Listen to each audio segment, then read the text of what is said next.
ये है कमाई का अड्डा। सीएनबीसी आवाज मोतीलाल ओसवाल स्टूडियो से लाइव।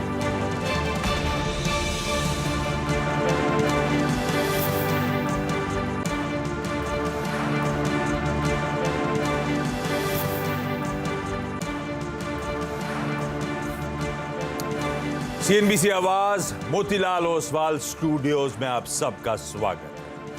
आप लोग देख रहे हैं इस समय कमाई का अड्डा। आखिरी के 1.5 घंटे का जो कारोबारी सत्र बचा हुआ है उसकी करनी है तैयारी। मैं हूं आशीष वर्मा और मेरे साथ दिल्ली से जुड़ेंगे वीरेंद्र। हाय, गुड आफ्टरनून। गुड आफ्टरनून आशीष। और टर्बुलेंस से भरा हुआ ये आज का सेशन, लेकिन फिर भी बात जो सुबह हुई थी हमारी, एक छोर ऊपर है एक छोर नीचे है।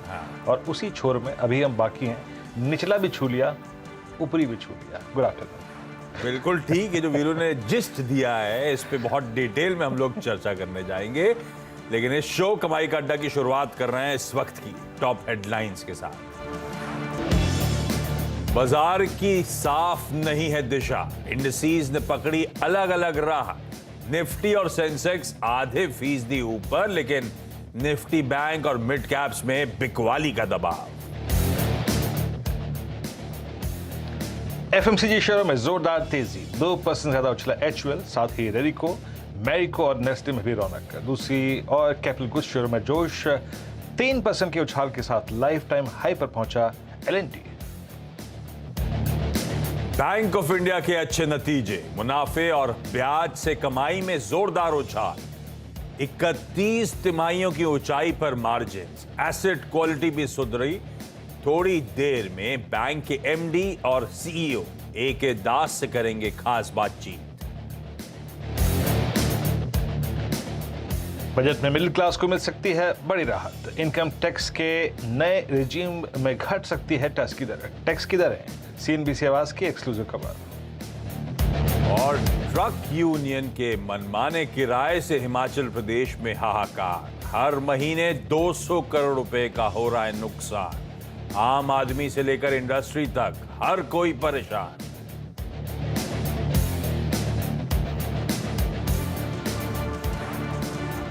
ये सब जो हेडलाइंस में खबरें छुई हमने, टच अपॉन करी, उन पे कोशिश होगी अगले 1.5 घंटे में विस्तार से चर्चा करें। चाहे वो मार्केट्स हो, चाहे हिमाचल का इश्यू हो, या बजट रिलेटेड मूव्स की बात हो, या इवन बैंक ऑफ इंडिया के नतीजों पर मैनेजमेंट से आपको रूबरू कराने की बात।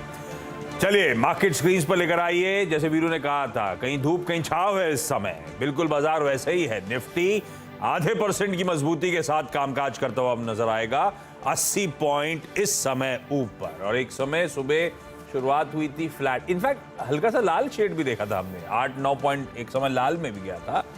और इस समय आधे % की मजबूती के साथ निफ्टी में कामकाज होता हुआ। दरअसल थोड़ा सा आउट परफॉर्मेंस है। यूएस के फ्यूचर्स में दबाव बढ़ रहा है एक्सटेंडेड वीकेंड के बाद। कल वो हॉलिडे थी, Martin Luther king junior day के चलते। तो एक्सटेंडेड वीकेंड के बाद जब आज ट्यूसडे को ट्रेड रिज्यूम होगा, तो उसके इंडिकेशंस हैं कि दबाव के साथ कामकाज होगा, 1/4 से आधे % का। पर ये सुबह जब हम लोग प्रोग्रामिंग की मार्केट्स खुलने जा रहे थे, उस समय इस तरह का प्रेशर माउंट होना शुरू हो चुका था। जब हमारा एसजीएक्स निफ्टी फ्लैट हुआ था, तो फ्यूचर्स इस समय उसी तरह के रुझान दे रहे हैं कि हल्की सुस्ती के साथ फ्लैट से आधे % के दबाव के साथ यूएस में कामकाज होगा। पर हमने कल भी थोड़ा सा अंडर परफॉर्मेंस ऑलरेडी दिखा दिया है, तो शायद इसीलिए हम निफ्टी पे तो अच्छा मूव दिखाने की कोशिश कर रहे हैं, लेकिन दिक्कत आ रही है फाइनेंशियल से, निफ्टी बैंक से।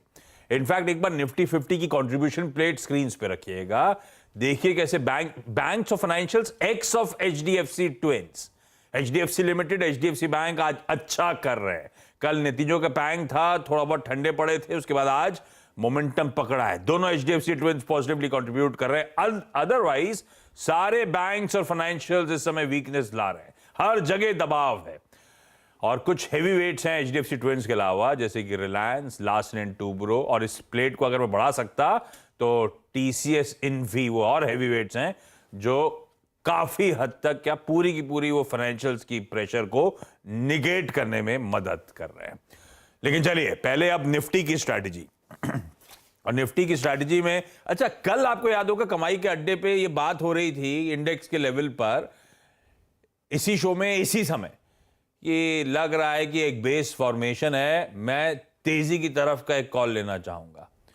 और देखिए आज इवेंचुअली हुआ क्या, शुरुआत के बाद मोमेंटम पकड़ा हमने और एक समय तो 18,030 तक के जोन्स, वो कल ओपनिंग हाइज जो थे उसको टच अपॉन करने की कोशिश करते हुए हम नजर आए। तो एक समय तो 135 अंकों का बढ़िया उछाल था, अभी भी डिसेंट 80-90 पॉइंट ऊपर ही इस समय कामकाज होता हुआ। तो वीरू कल की वो स्ट्रैटेजी ठीक, आज सुबह भी मेंशन था डिप्स में खरीदारी करने की बात। हालांकि ये बात अलग है कि डिप्स में जिन लेवल्स पे बात हुई थी वहां तक बाजार आया नहीं, पर वो कल ट्रेड बढ़िया ग्रिप में आया। कल की कमेंट्री हाईलाइट कर रही थी कि कुछ प्रेशर्स ईज ऑफ होने की शायद तैयारी हो सकती है। क्या रीडिंग है आज निफ्टी की? बैंक्स पे बात पे आता हूं।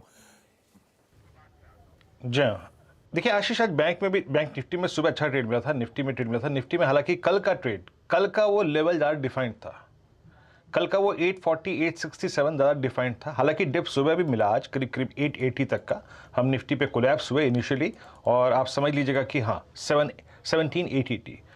उसके बाद पारी वहीं तक गई जहां तक जानी तय थी आशीष। सुबह दरअसल हुआ क्या कि निफ्टी बैंक का सहारा मिला, निफ्टी आईटी का सहारा मिला, एफएमसीजी स्टॉक्स का सहारा मिला, एलएनटी का सहारा मिला।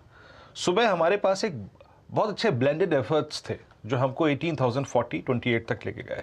बट अगेन आशीष, अभी ये बाजार उससे ऊपर का नहीं है। अभी भी निफ्टी दमखम नहीं जुटा पा रहा है जाने की अपने 20 डेमा की तरफ, और 50 डेमा तो खैर उससे भी करीब 30 पॉइंट ऊपर अलाइंड है। तो अगर आप लॉन्ग थे सुबह या फिर कल लॉन्ग लेके गए तो आपको प्रॉफिट्स अच्छे मिले। बट एक याद रखिएगा, इस वक्त एक स्लाइट डिफरेंस है between Nifty and Nifty bank. फिर कहूँगा एलएनटी का, एफएमसीजी का, निफ्टी आईटी का एक एडवांटेज कैरी कर रहा है निफ्टी अपने साथ। आज का लो फिर वही जो कल का था, exactly 100 day exponential moving average. तो अगर आप निफ्टी पे लॉन्ग हैं तो आप रह सकते हैं, ठीक है। और अगर आपने डिप को अभी जो करीब 1 घंटे पहले आया था उसको पिक किया था, रख सकते हैं। लेकिन मेरे ख्याल से बेटर है कि एक और अच्छे डिप का इंतज़ार करें आशीष। अगर आपने सुबह प्रॉफिट कमाया है तो बेटर यही है कि अपने फंडे पे ही फोकस करें। अभी मिडवे में राइड ना करें, राइड करिए। अगर 880 मॉर्निंग लोज दोबारा मिलता है, 850 मिलता है, 844 मिलता है, 830 मिलता है, तब राइड कीजिएगा। बेटर ये है अगर फ्रेश एंट्री मारनी है, क्योंकि वो हमारा लॉजिकल फंडा है और वो काम कर रहा है। और फिर अगर आप देखें एक लॉन्ग ट्रेड लेंगे, अभी इस मिडवे में नहीं आशीष, क्योंकि अभी थोड़ी सी अगर आप देखें निफ्टी बैंक की जो पारी है वो डगमगा रही है हल्की। और since we are heading towards close, तो मेरे ख्याल से अगर फिर डिप मिले टुवर्ड्स 840 860 880 तो फोकस करेंगे, अभी नहीं आशीष। क्योंकि अभी एग्जैक्टली वही 18,030 पे रेजिस्टेंस है। हमारा रिस्क रिवॉर्ड रेशो अभी लॉन्ग पे मैच नहीं कर रहा है। तो सुबह लॉन्ग कर लिया था आपने तो ठीक है। आप देखिए आशीष, मैं क्या कहना चाह रहा हूँ, आप 6 कॉल्स और पुट्स देखिए, वो क्या कह रही हैं इस वक्त। वो कह रही है जनाब कि ये जो जोन है ना, ये बहुत हद तक अब एक एक्सक्यूज हो गया है। 18,000, 18,100, 18,200 पे कॉल राइटर्स, 17,900, और ये देखिए 17,900 पे कितनी पुट जुड़ी, 44,000, 17,800 पे 34 लाख, 15 लाख यहाँ पे, और 18,000 पे 3 लाख 11। बट वहाँ पे आउटस्टैंडिंग वाई अभी ऑलरेडी अगर आप देखें 18,000, ये 1 करोड़ का है, तो 17,900 और 18,000 की जो कॉल है वो ऑलरेडी इतना बड़ा वाई होल्ड करती है कि पूछिए मत। आपकी चैनल बहुत स्क्यूज्ड है। तो अगर आप लॉन्ग है तो रहिए, बट फ्रेश लॉन्ग लेने का अभी वक्त नहीं है। अगर आपने सुबह लॉन्ग ली थी तो ठीक है, कोई दिक्कत की बात नहीं है, या फिर आपने प्रॉफिट्स बुक कर लिया, तो नया ट्रेड आशीष फंडे के मुताबिक उसी रेंज में लेंगे। और याद रखिएगा, किसी भी सर्कमस्टेंसेस में आपका जो एग्जिस्टिंग लॉन्ग है वो अगेन 18,030 18,040 पे जाए तो बुक करके बाहर आइए। एक बहुत खूबसूरत ट्रेड आशीष कल क्लोजिंग से लेके आज सुबह और आज मिड सेशन तक निकल चुका है। मेरा मानना निफ्टी पे ये है आशीष। ठीक है, उस ट्रेड को हमने बढ़िया तरीके से बुनाया। अभी कल वो कमेंट्री अगर आपने फॉलो करी होती तो आज अच्छा रिवॉर्ड देके गया बाजार। लेकिन इस समय फ्रेश एंट्री निफ्टी पे नहीं, अभी इंतजार करना है। अच्छा, मैं निफ्टी बैंक पे जाऊं उससे पहले मेट्रो बैंड्स के रिजल्ट्स अभी आए हैं, लाइए स्क्रीन पे खींच के। रेवेन्यूज साल दर साल 24% का उछाल, उसके सामने एबिटा 22% उछाल दिखाता हुआ। तो आए 24%, एबिटा 22%, यानी कि मार्जिन्स में एक स्लाइट कॉन्ट्रैक्शन। 30 बेसिस पॉइंट्स का। 34.7% वाले मार्जिन 34.3% पे आते हुए, तो रेवेन्यू मोमेंटम अच्छा, मार्जिन लार्जली डिफेंड करती हुई ये कंपनी। हमारा इस समय का पैनल दिखाइएगा। गाबा सर होंगे, मानस जुड़ चुके हैं, गौरव जुड़ चुके हैं। आप सबको गुड आफ्टरनून। मानस, एक बार मेट्रो ब्रांड जरा चेक करिएगा, अच्छे मूव्स के बाद एक दायरे में सिमटता हुआ, कंसोलिडेट होता हुआ कंसोलिडेशन देखने को मिल रहा है। यहाँ पर कॉल लेना आई थिंक करंट लेवल पे सही नहीं है, क्योंकि नीचे की तरफ देखेंगे तो 820 के आसपास एक सपोर्ट दिखता है। तो जब तक उसके नीचे नहीं फिसलेगा, अपनी लॉन्ग पोजीशन से नहीं निकलना चाहिए। आप अपनी लॉन्ग पोजीशन में बने रह सकते हैं, लेकिन फ्रेश खरीदारी की राय तो तभी रहेगी जब स्टॉक अपने रेजिस्टेंस जो कि 880 के आसपास है उसको ब्रीच करेगा। फिलहाल के लिए कंसोलिडेशन तो आप बने रह सकते हैं, लेकिन 820 का स्टॉप लॉस जरूर रखिए, उसके नीचे गिरावट बढ़ सकती है। ठीक है।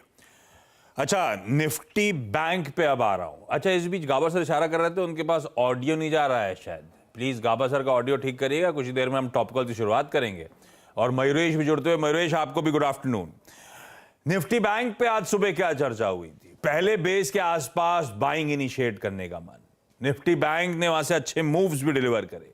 एक समय 225 पॉइंट निफ्टी बैंक, मेरे ख्याल से आज के ऑलमोस्ट 442 के आसपास के 383 के हाईज थे, और अब वो वहां से पस्त पड़ता हुआ निफ्टी बैंक आपको इस समय नजर आएगा, और सेंटिमेंट सुधरेगा 42,650 लेवल्स के ऊपर ही। ये भी मेंशन था, वो लेवल्स के पास जाने से पहले ही निफ्टी बैंक पस्त पड़ गया। वीरू, ये पॉकेट दरअसल आज का असल पेन है।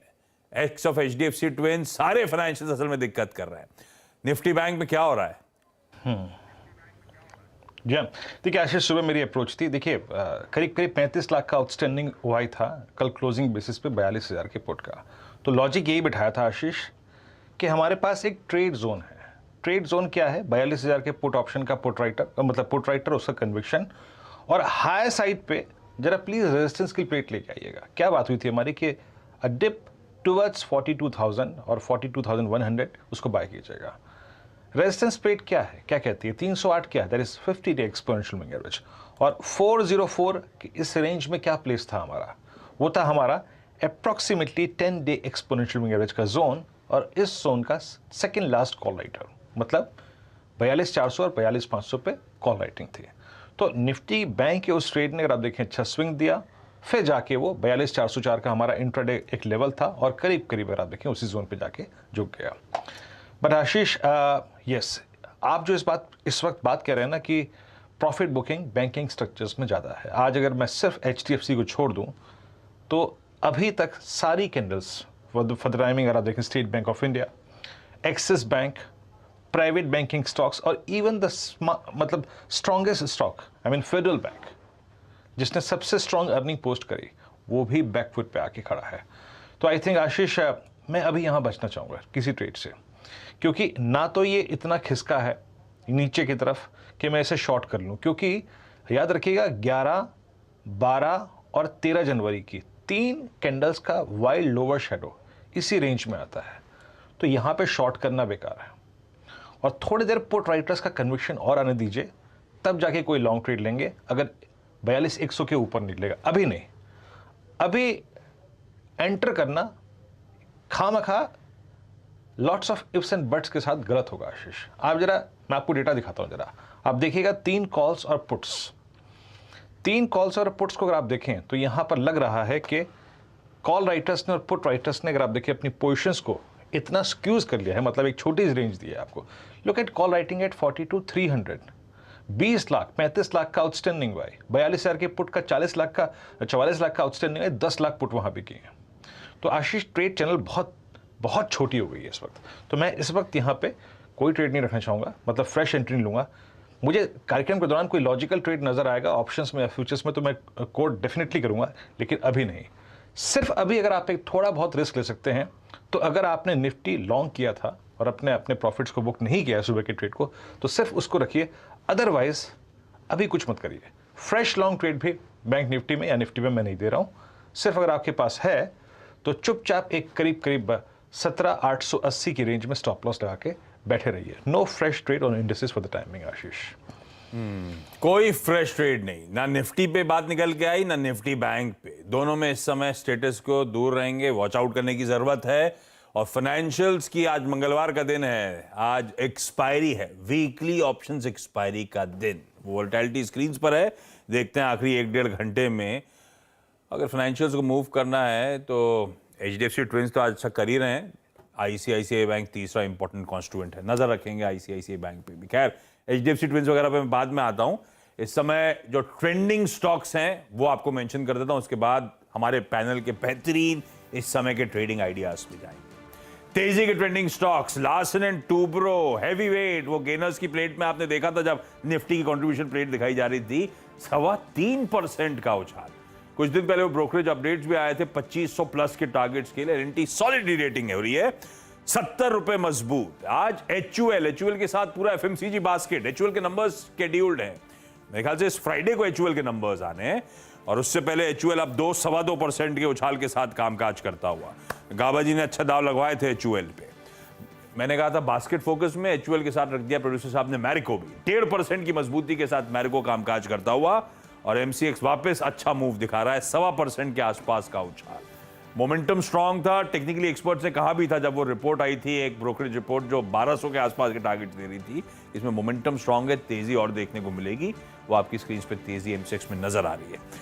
मंदी के ट्रेंडिंग स्टॉक्स, कल जब हम लोग मार्केट्स समाप्त कर रहे थे, आपने देखा था सिर्फ 3 बैंक निफ्टी के स्टॉक्स दबाव में थे, तीनों प्राइवेट बैंकिंग मेजर्स। एसबीआई बढ़िया कर रहा था। आज पूरा सरकारी पैक वैसे कमजोर है, फाइनेंशियल तो पेन में है ही है, सरकारी बैंक सब दबाव में आ गए। एसबीआई 2% के दबाव के साथ कल के गेन्स को रिवर्स करता हुआ नजर आएगा आपको। इंडसइंड बैंक, कल इसके रिजल्ट्स आने, कुछ देर बाद सुमित को जोड़ेंगे, जानेंगे क्या एक्सपेक्टेशंस हैं, लेकिन इंडसइंड बैंक नंबर से पहले 1.25% दबाव में। फाइनेंशियल हर तरफ। कैनफिन होम्स वायदा का एक टॉप लूजर है आज का, 3-4% के दबाव के साथ ट्रेड करता हुआ, और मणप्पुरम फाइनेंस में भी। ये सब एनबीएफसी फाइनेंशियल्स हैं जो आपकी स्क्रीन पर हैं। मणप्पुरम इस समय 4% के दबाव के साथ कामकाज दिखाता हुआ है। यह हाल है फाइनेंशियल्स का, जिस पे आगे इस प्रोग्राम में कई सारे इंडिविजुअल स्टॉक्स पे हम लोग चर्चा कर लेंगे। लेकिन लाइए, टॉप कॉल्स का स्टिंग वगैरह हो तो दिखाइए। गाबा सर का आवाज आना शुरू हुई। गाबा सर, सुन पा रहे हो आप मुझे? अभी सुन रहा हूं, बोलिए। परफेक्ट। गाबा सर, इस समय कोई बढ़िया वाला ट्रेड? इस समय बढ़िया वाला ट्रेड बिल्कुल मिलेगा। मुझे स्टॉक पसंद है इस वक्त, वो है टीसीएस। इसमें तेजी है, सुबह से ही मजबूती दिखा रहा है, ट्रेड कर रहा है 3366, नंबर बढ़िया है। स्टॉप होगा करीब 3350, ज्यादा नहीं। टारगेट करीब 3400 के नजर आते हैं। सेटअप के हिसाब से स्ट्रेंथ है, और 5-7 दिनों से स्ट्रेंथ नजर आती है। Yes, TCS. Okay, TCS sir आपका बाय है 3367 पे। प्रकाश सर का कॉल हो गया जनाब, और ये गया है करीब 3367 पे स्क्रीन पे। मानस, आपका ट्रेड क्या होगा इस वक्त का? देखिए, मेरा ट्रेड होगा आईसीआईसीआई प्रू लाइफ, जहां पर कल हमने ब्रेकआउट देखा, और पहले भी इस स्टॉक के बारे में शायद कल ही मैंने डिस्कशन किया। अब क्योंकि हायर टॉप हायर बटन का कंफर्मेशन मिल गया है, स्टॉक अपने 52 मूविंग एवरेज के ऊपर बहुत ही कंफर्टेबली ट्रेड कर रहा है, तो आईसीआईसीआई प्रू में खरीदारी करेंगे। 474 ये आपके स्टॉप लॉस के स्तर होंगे, ये कैश लेवल्स हैं। करंट लेवल्स पे खरीदारी करिए, और 495 के टारगेट सेट करिए। At the money call option भी लिया जा सकता है, 480 वाला कॉल ऑप्शन आईसीआईसीआई प्रू का 10 रुपए पे ट्रेड हो रहा है, वहां पर खरीदारी करिए, 6 रुपए 50 पैसे के स्टॉप लॉस के साथ, 18 रुपए के टारगेट के लिए। ओके, अगर आप देखें आपका आईसीआईसीआई प्रू में एक बाय कॉल है। इस बीच याद रखिएगा मार्केट में एक चीज़ अच्छी हो रही है, और वो है कुछ ऑटो स्टॉक्स डे हाई को स्ट्राइक करते हुए। Look at Maruti now. Maruti आज अपने एक 1020 के पॉजिटिव क्रॉसओवर की अगर आप देखें शायद अपेक्षाएं तलाश रहा है, और दूसरी बात एग्जैक्टली यही प्राइस 8459 एग्जैक्टली इसका 200 डे एक्सपोनेंशियल एवरेज है। प्रकाश सर, कोई टेक आपका? आप साथी एम&एम के हैं, लेकिन थोड़ी टिप्पणी मारुति भी कीजिए, ऐसी बात नहीं है। जिमी पर भी आप नजर आ सकते हैं। 8458 पे आपका टेक इस वक्त? या बिल्कुल, मुझे मारुति पसंद है। इनफैक्ट ये जो सेटअप बनाया है हायर टाइम फ्रेम बेसिस पर, बहुत ही बढ़िया सेटअप है। एक अपमूव मिला था हायर टाइम फ्रेम में, फिर 3 हफ्ते से एक पॉज है। इसमें मूव मिलेगा तो बड़ा मिलेगा मारुति में। अब ट्रेड कर रहा है 8459, स्टॉप होगा 8400, द नियर टर्म टारगेट 8500 है, लेकिन मुझे लगता है वहां पर रुकने वाला नहीं। मारुति जाएगा 8600, लेकिन उसे वक्त लगेगा।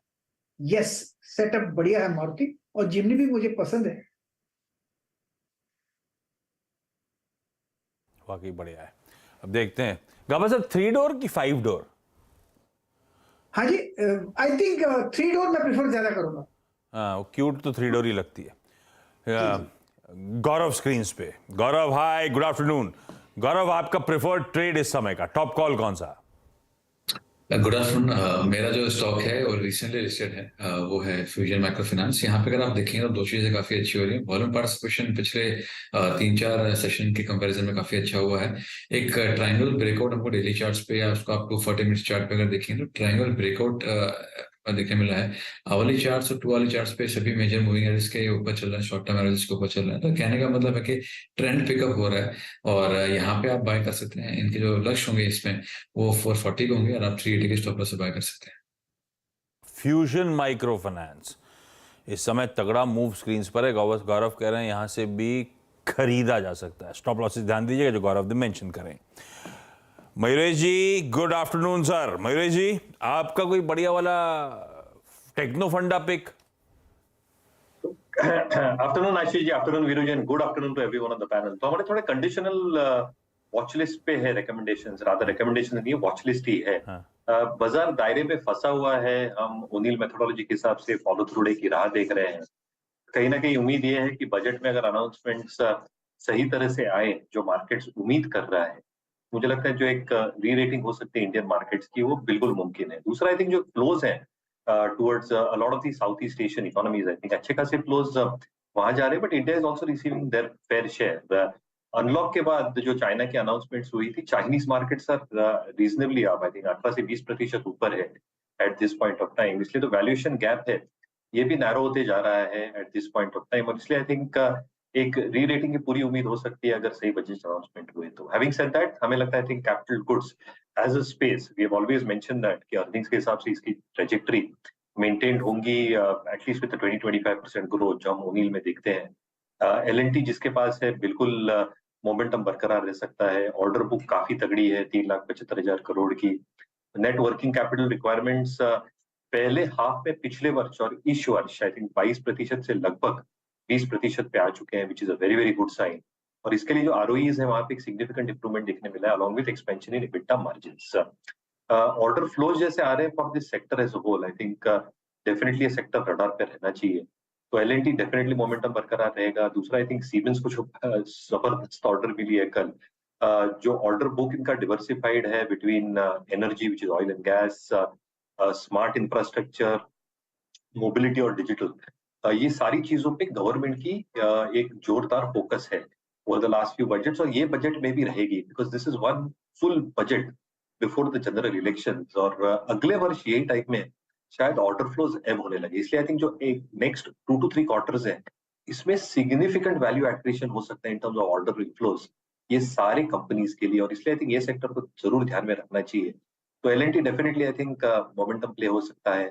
सीमेंस कंडीशनल हो सकता है 3100 के ऊपर ऑन दी ओनिल लेंस ठीक ठाक लग रहा है, क्योंकि वहां तक आई थिंक सप्लाई प्रेशर शायद टेकन केयर हो जाएंगे। तो मुझे लगता है I think capital goods space ध्यान में रखें, एल&टी सीमेंस जैसे स्टॉक्स को बिल्कुल। लार्सन एंड टूब्रो, इस पे तो मुझे लगता है चार्ट्स पे भी बातचीत कर लेनी चाहिए, क्योंकि आज इसने अपने नए उच्चतम स्तर भी छुए हैं जहां खड़ा है। मेरे ख्याल से 2216, 2218 तो आज के हाईज थे, वही अब तक के हाईज हैं। गजब का मूव इस स्टॉक में, 3.5% उछाल के साथ। गौरव, चार्ट्स पे Larsen and Toubro fundamentally Mayuresh और उनकी टीम को पसंद आ रहा है। चार्ट्स पे सेटअप कितना मजबूत, कहां तक जाने वाला है?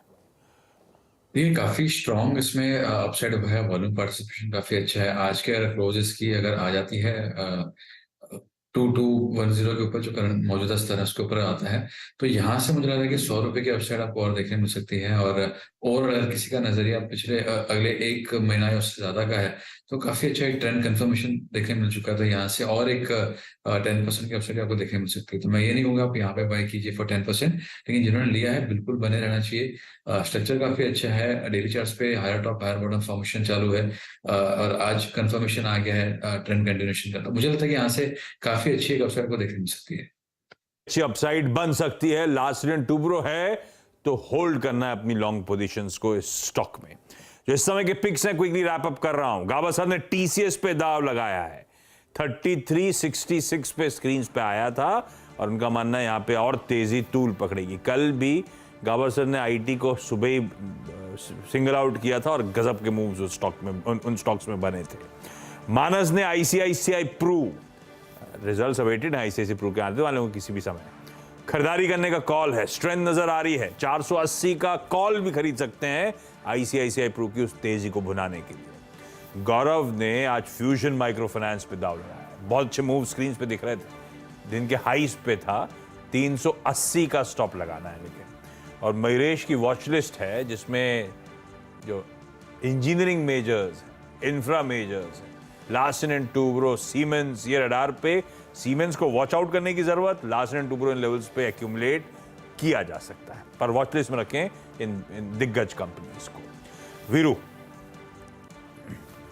जी आशीष, एक और चीज़ अगर आप देखें, आज इनफैक्ट सिमेंस की खबर ने उसके बाद पूरा का पूरा कैपिटल गुड्स स्पेस जागा।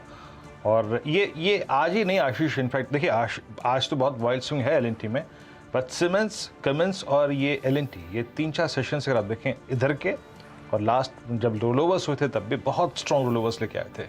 अच्छा मयूरेश जी, में एक स्टॉक दिख रहा था, इसमें 3 दिन से मैं रीड कर रहा हूँ, कल किसी की बाय कॉल भी थी, सडनली मेरे कैश के काउंटर्स में अपीयर हुआ।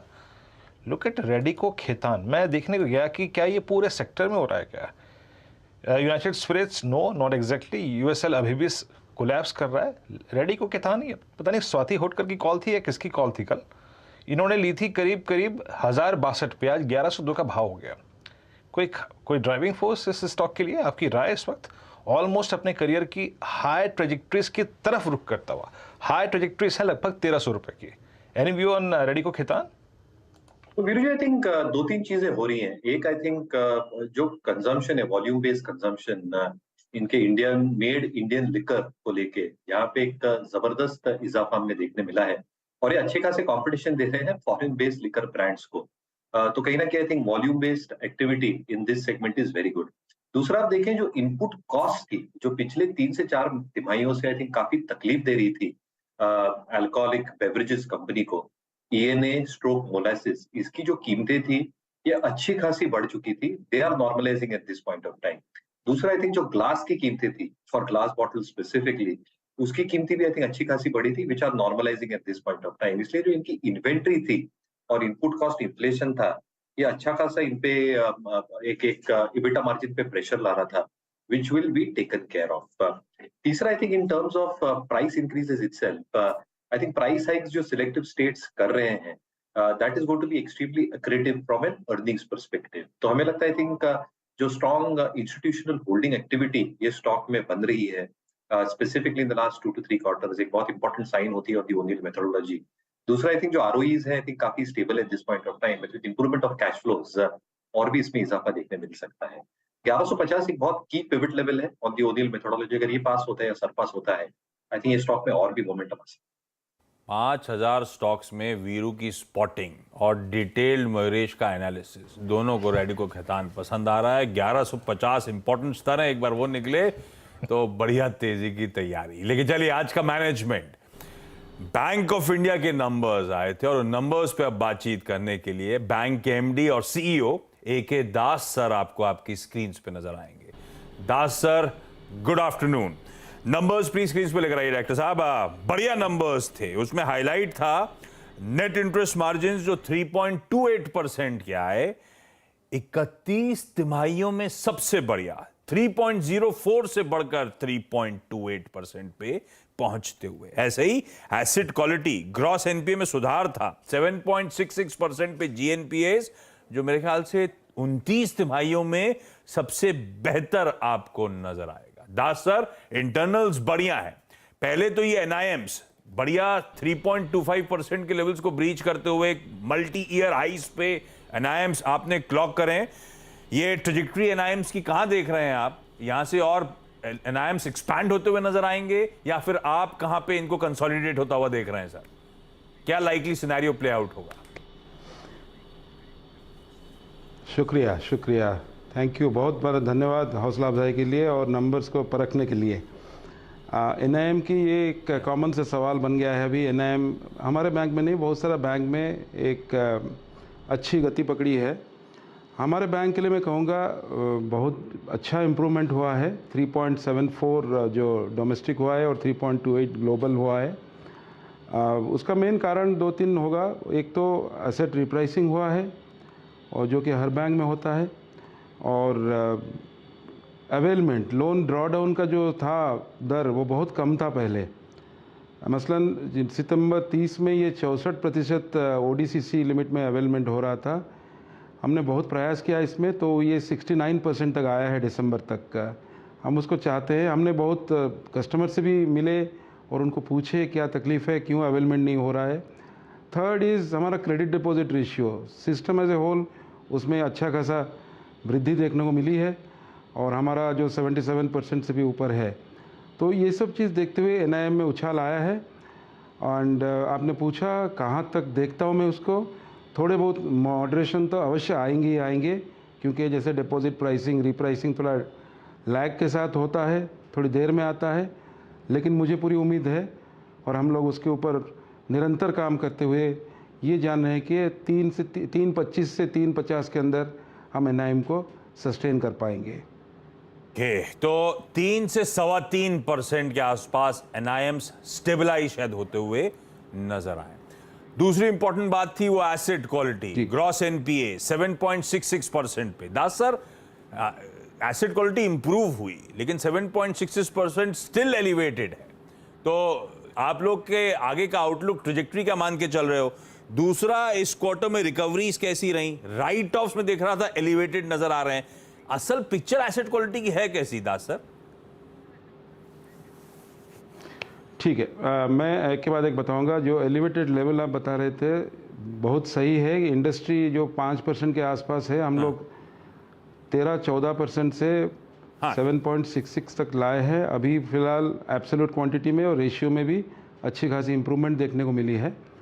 देखिए 38,000 करोड़ का हमारा ग्रॉस एनपीए पोर्टफोलियो में करीब 34,000 करोड़ हमारा एनसीएलटी में है। तो उस मामले में जहाँ पर 23,000 करोड़ का दूसरे बैंक ने फाइल किए हैं, थोड़ा डिपेंडेंसी ज़्यादा है। बट मैं आपको ये कह दूँ कि ये जो राइट ऑफ की बात आपने की है वो एक बैलेंस शीट मैनेजमेंट का तरीका होता है। ये पुराने बहुत सारे अकाउंट है, तो एसेट बुक क्लीनिंग का ये एक प्रोसेस है। बट साथ ही साथ there is spark, is a brighter spot जो कहते हैं जिसको, कि हमारा करीब 1200 करोड़ नेट स्लिपेज हुआ है। स्लिपेज का दर जो है 0.27%, जो कि इंडस्ट्री में बेहतरीन से बेहतरीन मैं मानूंगा उसको। लेकिन हमारा 1200 करोड़ के स्लिपेज के मुकाबले कैश रिकवरी और अपग्रेडेशन मिला के 1824 करोड़ हुआ है, करीब 600 करोड़ ज़्यादा हुआ है। तो उस मामले में हम पॉजिटिव टेरिटरी में है। तो उसके लिए हमारा ये है कि 7.66 जो है उसको मार्च तक कम से कम 7 के नीचे लेके आएंगे, क्योंकि एनसीएलटी ऊपर ज़्यादा डिपेंडेंसी है। बाकी रहा जो 1 करोड़ से नीचे वाले छोटे अकाउंट में हमने बहुत सारा स्कीम्स चलाए हैं। उदाहरण के तौर पे बताऊं आपको, अच्छा लगेगा। जो बैंक के जो सबऑर्डिनेट स्टाफ, जो अवार्ड स्टाफ है, उनका हमने सहायता ली है। और आपको जानकर खुशी होगी, ये 9 महीने में केवल सबऑर्डिनेट स्टाफ 1 करोड़ के नीचे वाले अकाउंट में लीड जो लाते हैं 80,000 अकाउंट्स में, करीब 1100 करोड़ का एनपीए उसमें कम हुआ है। तो उनको भी हम लोग मुख्य धारा में लेके आए हैं। तो अगले क्वार्टर में, मतलब इस करंट क्वार्टर में, हम लोग एनसीएलटी से करीबन 2,500 करोड़ का वो जो ग्रॉस एनपीए कम होगा, 600 करोड़ का कैश रिकवरी होगा, और इसके अलावा 2,500 करोड़ मिनिमम हमारा रिकवरी होगा। और स्लिपेज को हम बराबर कंट्रोल करते रहेंगे, जैसे पिछले 3 क्वार्टर में हमने किए थे। तो उस हिसाब से ये सस्टेनेबल है। मैं तो कहता हूँ अगर मार्च में 6.5% भी हम पहुँच जाए तो मुझे आश्चर्य नहीं होगा। लेकिन हम लोग लगे हुए हैं, because asset quality, slippage management, provisioning buffer, वो हमारा स्ट्रॉन्ग पॉइंट्स रहा है। आगे भी हम उसको जारी रखेंगे। ओके मिस्टर दास साहब, चलिए बात करते हैं अगले 3-6 महीने के आउटलुक के लिए। अभी आशीष ने बात शुरू करी थी एनआईएम से, मैं एग्जैक्टली इसी पॉइंट पे लौटना चाहूँगा। अगले 1-2 क्वार्टर्स में सर ग्रोथ कहाँ से आएगी? क्रेडिट की डिमांड किस किस स्पेस में ज़्यादा है? क्योंकि आज से 6 महीने पहले जो हाउसिंग लोन 655 पे था वो आज 8.4 पे है। पर्सनल लोन, ऑटो लोन, सब अगर आप देखें सब्सटेंशियली हायर लेवल्स पे हैं। तो ये ग्रोथ आएगी कहाँ से? आई मीन डिसबर्समेंट में कितनी ग्रोथ की एक्सपेक्टेशन है अगले क्वार्टर में? और दूसरी चीज़ सर, डिपॉजिट ग्रोथ कैसी रही, इसकी कॉस्ट में कितना इजाफा हुआ है पिछले 3 महीने में, कासा में कितने आए हैं पैसे और एफडीज में कितने आए हैं? थोड़ा सा इस पर टिप्पणी करेंगे। तो पहले तो आपने बताया लोन ग्रोथ सेगमेंट्स कौन कौन से पोटेंशियल ग्रोथ। देखिए हम लोग 12% का ग्रोथ किए हैं, उसमें से करीब 13% ग्रोथ हुआ है रैम सेगमेंट में, रिटेल, एग्री एंड एमएसएमई में। रेट बढ़ने के बावजूद भी हमारा रिटेल ग्रोथ करीब 21% रहा है। तो रिटेल जो है वो continues to drive the loan segment, and RAM segment जो कि 51% था एक साल पहले, अभी 54% हिस्सा है टोटल लोन बुक में, तो उसको हम जारी रखेंगे। एमएसएमई में आपने नोटिस किया होगा लास्ट एक क्वार्टर में बहुत सारा इम्प्रूवमेंट अच्छा वाला हुआ है। हम लोग उसके लिए बहुत सारा प्रयास भी किए हैं, वेलकम ऑफर से लेके कैसे आउटरीच प्रोग्राम करके लोगों तक जाए, और इसीलिए एमएसएमई में हमारा यील्ड भी थोड़ा अच्छा रहता है, स्पेशली मिड कैप सेगमेंट में, तो उसमें अच्छा खासा इम्प्रूवमेंट हुआ है। जहाँ तक कॉर्पोरेट की बात करेंगे, कॉर्पोरेट में करीब 17-18% का ग्रोथ दिख रहा है हमारा इस क्वार्टर के अंत तक, दिसंबर तक। तो मेनली 2-4 सेगमेंट ने अच्छा किया है, जिसमें शामिल है textile, basic metals, chemicals, construction sector and power के अंतर्गत ट्रांसमिशन एंड डिस्ट्रीब्यूशन में। इसके अलावा हमारा जो अवेलमेंट था लोन का, जैसे मैंने पहले बताया, वो ओडीसीसी लिमिट में बहुत कम अवेलमेंट हो रहा था कोविड के बाद से। सितंबर 30 को ये था 64%, अभी दिसंबर तक हमने उसको 69% तक लेके आए हैं। तो मेरे हिसाब से इस क्वार्टर में, जो कि जिसको क्रिकेट के टर्म में स्लॉग ओवर्स कहा जाता है, अच्छी खासी इम्प्रूवमेंट देखने को मिलेगी लोन ग्रोथ में। वॉल्यूम ग्रोथ से हम लोग निम को जितना हो सके मेंटेन करेंगे, एंड कुछ कॉरपोरेट सेगमेंट में अभी उछाल आना बाकी है, खास करके बेसिक मैन्युफैक्चरिंग सेक्टर में। आई थिंक मार्च तक वो हो सकता है, और निम को हम लोग जैसे मैंने बताया 3 से सवा 3 तक हम मैनेज कर पाएंगे। आप डिपॉजिट की बात कही आपने, यस मैं एग्री करता हूँ आपसे, पूरे सिस्टम में लिक्विडिटी का इशू है अभी। जाहिर सी बात है, कोविड के बाद जब क्रेडिट में इतना उछाल आया है, और कोविड के टाइम में डिपॉजिट्स, बैंक में काफ़ी सारा डिपॉजिट्स थे, जो पेंट अप डिमांड की वजह से डिपॉजिट में दर कम हुआ है, जो वृद्धि का दर कम हुआ है।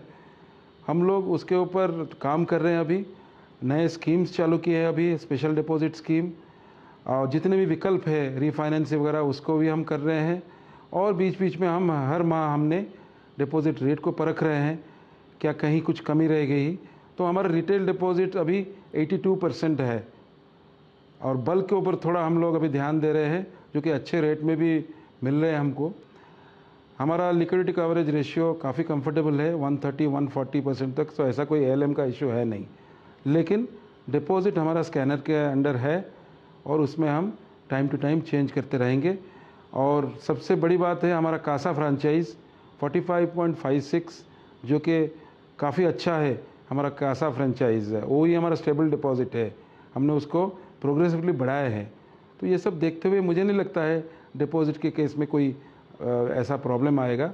हम लोगों के पास वो है, उसको मैनेज करेंगे हम अच्छे से। ये दास साहब, जाते जाते कई लोग पूछ रहे थे, ये एफडी लॉक करने का समय आ गया क्या, या आप लोग और देंगे अभी और दरें बढ़ेंगी? और दूसरा, जाते जाते कुछ फंड रेजिंग की तैयारी हो रही है क्या? किसकी फंड रेजिंग की कोई तैयारी सर? फंड रेजिंग की वो पहला ज़्यादा इंपॉर्टेंट है। बिल्कुल आपने देखा होगा 15.6% हमारा प्लान, जो 1.5-2 महीना पहले हमने 1500 करोड़ का 81 मार्केट से लिए थे। मार्केट ने बहुत ज़्यादा इंटरेस्ट दिखाया, अभी हमको अच्छे रेट में भी मिले, 81 बॉन्ड से पैसा मिले। हमारे पास बोर्ड की स्वीकृति है अभी और 1500 करोड़ के लिए। आई थिंक इसी महीने या अगले महीने शुरुआत में हम लोग एक QIP के लिए जाएंगे, उसमें टारगेट करेंगे करीब 1500 करोड़। उसके अलावा जो मार्च एंड में जो रिटेन अर्निंग्स कम से कम 3500 करोड़ रहेगा, तो उसमें हम लोग ये सोचते हैं कि मार्च 31 तक हमारा कैपिटल रेशियो जो है, एडिक्वेसी रेशियो, वो 18% से ज़्यादा होगा, और क्रेडिट एपेटाइट भी बढ़ेगी हमारी, तो उससे फ़ायदा होगा लोन ग्रोथ में। दास साहब, थैंक यू सो मच जुड़ने के लिए। तो भैया, NCLT से 2500 करोड़ रुपए की रिकवरीज एंटिसिपेट कर रहे हैं, मान के चल रहे हैं मैनेजमेंट कम से कम उस तरह की रिकवरी होगी। एनआईएम जो बढ़िया उछले थे लार्जली 3-3.25% के आसपास स्टेबलाइज होते हुए नजर आएंगे। तो ये कहानी है महेश, लेकिन जवाब नहीं दिया सर ने। ये डिपॉजिट दरें लॉक करने का समय आ गया है क्या? आप कर रहे हो क्या? सर मैं तो प्योर इक्विटी वाला आदमी रहा, डिपॉजिट में तो कई लोग कह रहे थे सीनियर सिटीजन के लिए बहुत अच्छे रेट मिल रहे हैं, लॉक करने का समय आ गया ना अब? थोड़ा बहुत कर सकते हो, बट मुझे लगता है कि जितनी रेट दरें बढ़ सकती है अभी आरबीआई से उम्मीद ये है कि शायद 50 बिप्स बढ़ाएं। उम्मीद नहीं, आशंका। एवरेज एएलएम मैनेजमेंट के हिसाब से शायद 50 बिप्स और डिपॉजिट रेट बढ़ सकते हैं, but I think you can slowly and steadily start. जो फिक्स डिपॉजिट करता है वो डेफिनेटली कर सकता है। तो थोड़ा सा रुक भी सकते हैं, लेकिन हाँ अब वो प्रक्रिया शुरू करी जा सकती है। ठीक है, इस बीच हमारे मैं क्या चल रही है पे जाने वाला हूं, लेकिन उससे पहले श्रीकांत और रुचित जुड़ते हुए आपको स्क्रीन पे नजर आएंगे। पहले एक बढ़िया वाली पिक ले ली जाए, फिर 4 का चौका का टीजर। श्रीकांत हाय, रुचित हाय, गुड आफ्टरनून। श्रीकांत, इस समय का बढ़िया वाला ट्रेड कौन सा है? गुड आफ्टरनून आशीष जी। देखिए मुझे लग रहा है कि कुछ केमिकल्स, फर्टिलाइजर, कुछ कैपिटल गुड्स, इंजीनियरिंग, इन सब स्टॉक्स में थोड़ी एक्टिविटी रहेगी। और आज बैंक स्टॉक्स में कुछ एक सीरियस प्रॉफिट बुकिंग मुझे दिख रही है, तो मुझे लगता है कि वो सेक्टर थोड़ा सा एक प्रेशर में आ चुका है। मॉर्निंग में अगर आप देखें तो कई सारे स्टॉक्स में काफी अच्छा एक्शन था, लेकिन अचानक से जो एक ट्रेंड चेंज हुआ है ना, ये थोड़ा हमें एक मैं कहूंगा कि काफी केयरफुली लेना पड़ेगा। और इसी वजह से मुझे लगता है कि बिकॉज की मार्केट स्टिल एट 18,000, कुछ कैपिटल गुड्स, इंजीनियरिंग या कुछ फर्टिलाइजर कंपनीज के ऊपर फोकस करेंगे, वहां पे कुछ ट्रेड्स लेने की कोशिश करते हैं। वहां पे मुझे लगता है एसआरएफ एक ऐसा स्टॉक है कि जिसे लॉक करके चल सकते हैं। काफी बड़े करेक्शन के बाद इंपॉर्टेंट सपोर्ट्स के करीब आ चुका है और मल्टीपल सपोर्ट्स इन्हीं लेवल्स के आसपास इसने कई बार लिया है। तो यहाँ से अगर ये स्टॉक अगर चलता है तो वापस एक बार 2300 के लेवल्स दिखा सकता है। करंट लेवल से इसे लॉक करना चाहिए। स्टॉप लॉस रखेंगे हम 2160 का, 2160 का स्टॉप लॉस रखे, टारगेट्स रखे 2300 रुपए। में तेजी का मान, बढ़िया मूव्स इस समय स्क्रीन पे देखने को भी मिल रहे हैं। 0.5% मजबूत दिन के हाईस पर 2300 के लेवल्स के लिए यहां पे अप्रोच करें। वीरू कुछ कह रहे हैं? आशीष, मैं एक बात कहूं, यहां पे एक चीज का अब बात जहन में आ रही है मेरे। अगर आप एक छोटा सा रिस्क लेना चाहें इंडिसेस में, क्योंकि आज निफ्टी 10 डेमा के ऊपर सस्टेन कर रहा है, 100 डेमा को बेस बनाया है और आज सबसे बड़ा डिफरेंशियल लेके क्लोज हो रहा है from 100 day exponential moving average more और लेस। अगर छोटा सा रिस्क ले सकते हैं तो एक 18,000 की एट द मनी कॉल पे आ जाइए। ये कॉल जो कि आज 17 तारीख है, मेरे ख्याल से 19 या फिर एक काम कीजिएगा, 19 तारीख की ये कॉल करीब 80-81 रुपये मिल रही है। सारे इफ्स एंड बट्स का अगर आप देखें, सही निचोड़ और सही उत्तर यही है, यही कॉल, और इसको लेके जाएंगे आज 81 पर। आज नहीं तो फिर कभी नहीं, मतलब न कल न परसों, आज सिर्फ, क्योंकि एक सबसे बड़ा डिफरेंशियल लेके 100 डेमा से आज हम क्लोज हो रहे हैं, तो इसलिए कह रहा हूं 81 पे एक छोटी पोजीशन इसकी लॉक करते हैं। No futures, just this option. ठीक, 18,000 का कॉल 81 पे स्क्रीन पे आया है, खरीदा जा सकता है। 19 की एक्सपायरी वाला ये रहा, 19 जनवरी 18,000 का कॉल लॉन्ग करने के मौके यहां पे आप ढूंढ सकते हैं। रुचित, रडार पे कौन सा स्टॉक? लार्ज कैप स्टॉक्स के साथ ही जाना चाहूंगा वो एचडीएफसी लिमिटेड। प्राइमरली अगर लास्ट 2-2.5 महीने में देखे तो मोर एक कंसोलिडेशन स्टॉक में हुआ है, और अगर मैं थोड़ा लॉन्गर टर्म चार्ट्स देखूं तो ये पूरा जो कंसोलिडेशन हुआ है लास्ट 2 महीने में, ये टाइम वाइज करेक्शन है विद इन एन अपट्रेंड। अब ये करेक्शन के बाद जो 89 ईएमए होता है डेली चार्ट्स पे, उस पे एग्जैक्ट लास्ट वीक का लो है और वहां से अब ये अपमूव रिज्यूम कर रहा है। सो आई थिंक यहाँ पे मार्केट में अगर कुछ भी तेजी है तो लीडरशिप शायद एचडीएफसी ग्रुप के स्टॉक से फिर से आती हुई दिखेगी। तो करंट लेवल्स पे एचडीएफसी लिमिटेड बाय करके जाए 2580 के स्टॉप लॉस रख के, और ऊपर 2680 पहला टारगेट रहेगा। उसके बाद जो प्रीवियस स्विंग आइस थे 2730, वो टारगेट्स आप शॉर्ट टर्म में एचडीएफसी लिमिटेड में देख सकते हैं। भाई कोई टीसीएस पे बाय कॉल, कोई लार्सन एंड टूब्रो पे, और कोई दिग्गज एचडीएफसी पे, बढ़िया है मार्केट्स के लिए। वीरू कह रहे हैं फिर 18,000 का कॉल लॉन्ग करने के भी आप मौके ढूंढिए। बढ़िया ट्रेड सेटअप अब बैठना शुरू हो चुका है। इस बीच 4 के चौका का टीजर दे रहा हूं आपको, उसके बाद मैं क्या चल रही है मैं जाऊंगा, ताकि एक्सपर्ट्स रेडी कर सकें अपनी अपनी बढ़िया ट्रेड्स। लाइए स्क्रीन पे मानस को, और मानस आपके पास आएंगे सस्ता ऑप्शन के लिए। एफएनओ सुपरस्टार के लिए श्रीकांत के पास जाएंगे। चार्ट का चमत्कार गौरव बिस्सा साहब से जानेंगे। और मिड कैप फंडा में मयूरेश ने शुरुआत में मेंशन करे जो वॉच लिस्ट वाले स्टॉक्स थे, लार्सन & टूब्रो, सीमेंस जैसे, लेकिन मिड कैप स्पेस कई लोग मान रहे हैं 2023 में मिड कैप्स और स्मॉल कैप्स वो स्पेस हो सकती है जो अब कैचअप प्ले करती हुई नजर आए। ऐसे में मिड कैप्स में कहां नजर होगी, फंडामेंटली क्या बेहतर है, मयूरेश से जानेंगे। लेकिन लाइए अब क्या चल रहा है।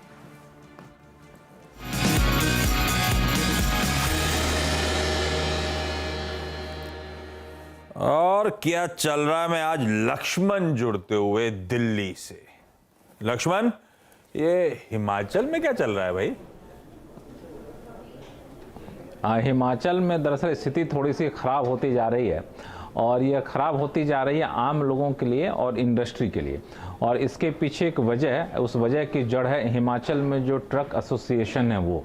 दरअसल ट्रक एसोसिएशन आपस में मिलकर किराया तय करते हैं, और आरोप यह है कि इन लोगों ने किराया इतना ज़्यादा तय कर दिया है कि जो वहाँ के प्लांट है जहाँ से सामान बनकर लोगों तक पहुँचते हैं उसकी ढुलाई काफ़ी ज़्यादा महंगी हो गई है और बहुत ज़्यादा मुनाफे का सौदा नहीं रहा।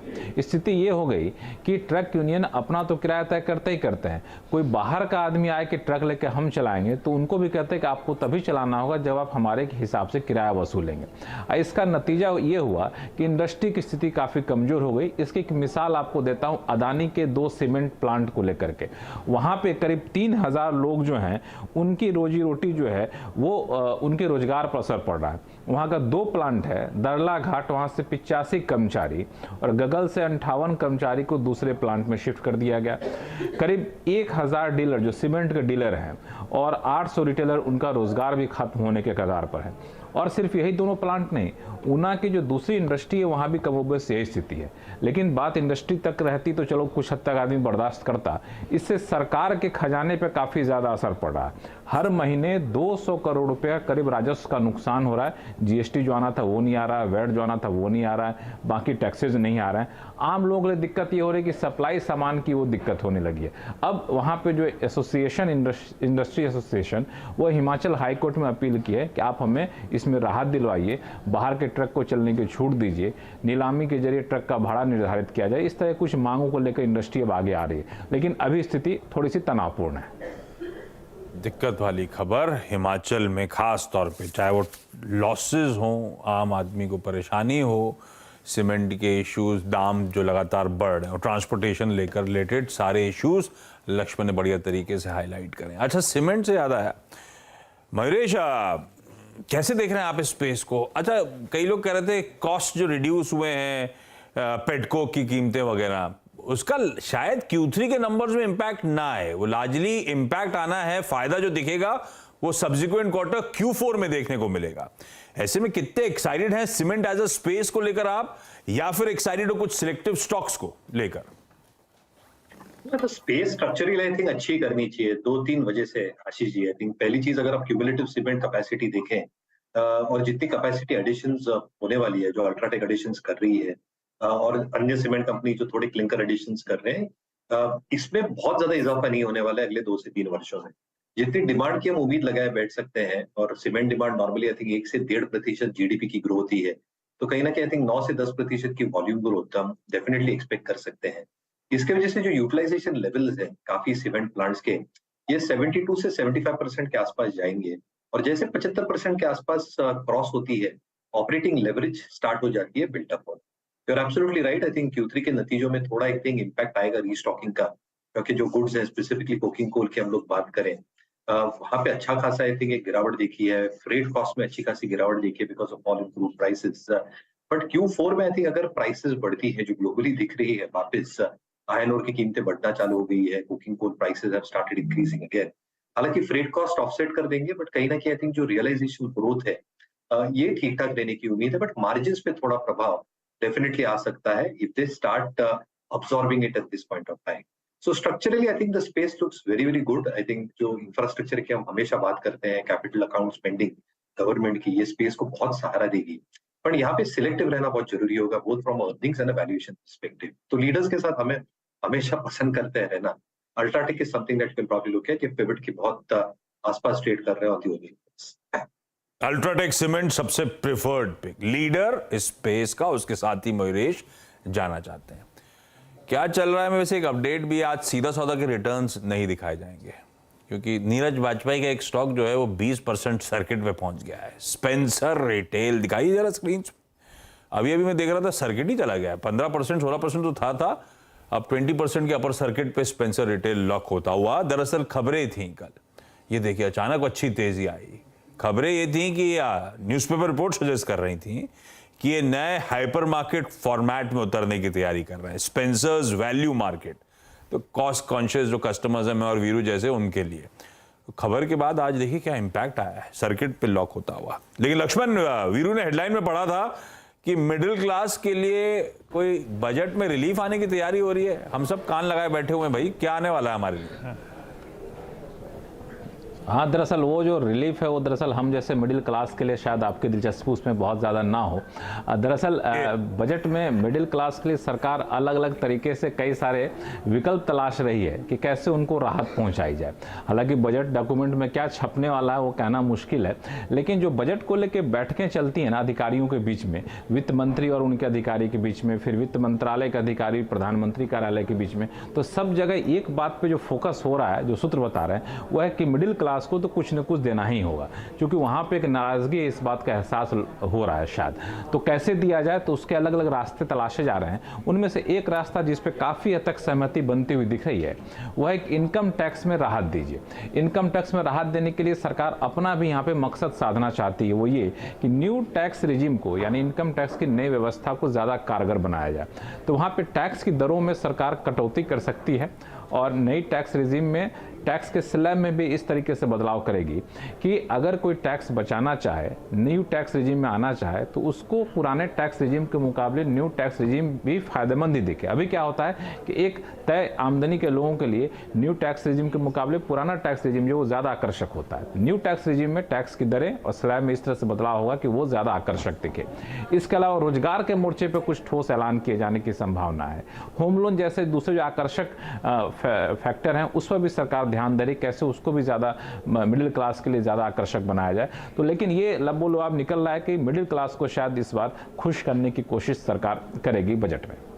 भाई ये बढ़िया खबर सुनाई आपने।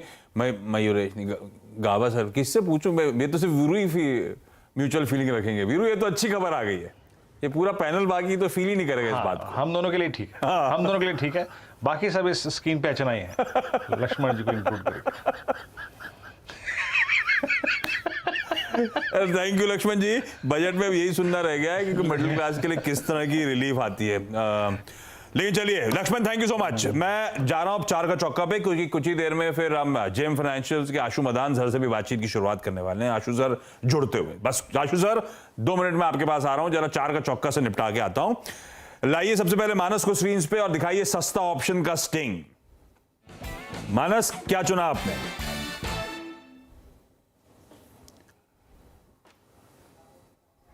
मानस अनम्यूट करना है हमको। माफ करिएगा। कोई नहीं। देखिए अल्ट्राटेक में एक ब्रेकआउट देखने को मिला है, तो मेरा समझना है कि यहाँ पर जो 7400 का कॉल ऑप्शन है 93 रुपीज पे ट्रेड हो रहा है, उसमें खरीदारी करेंगे।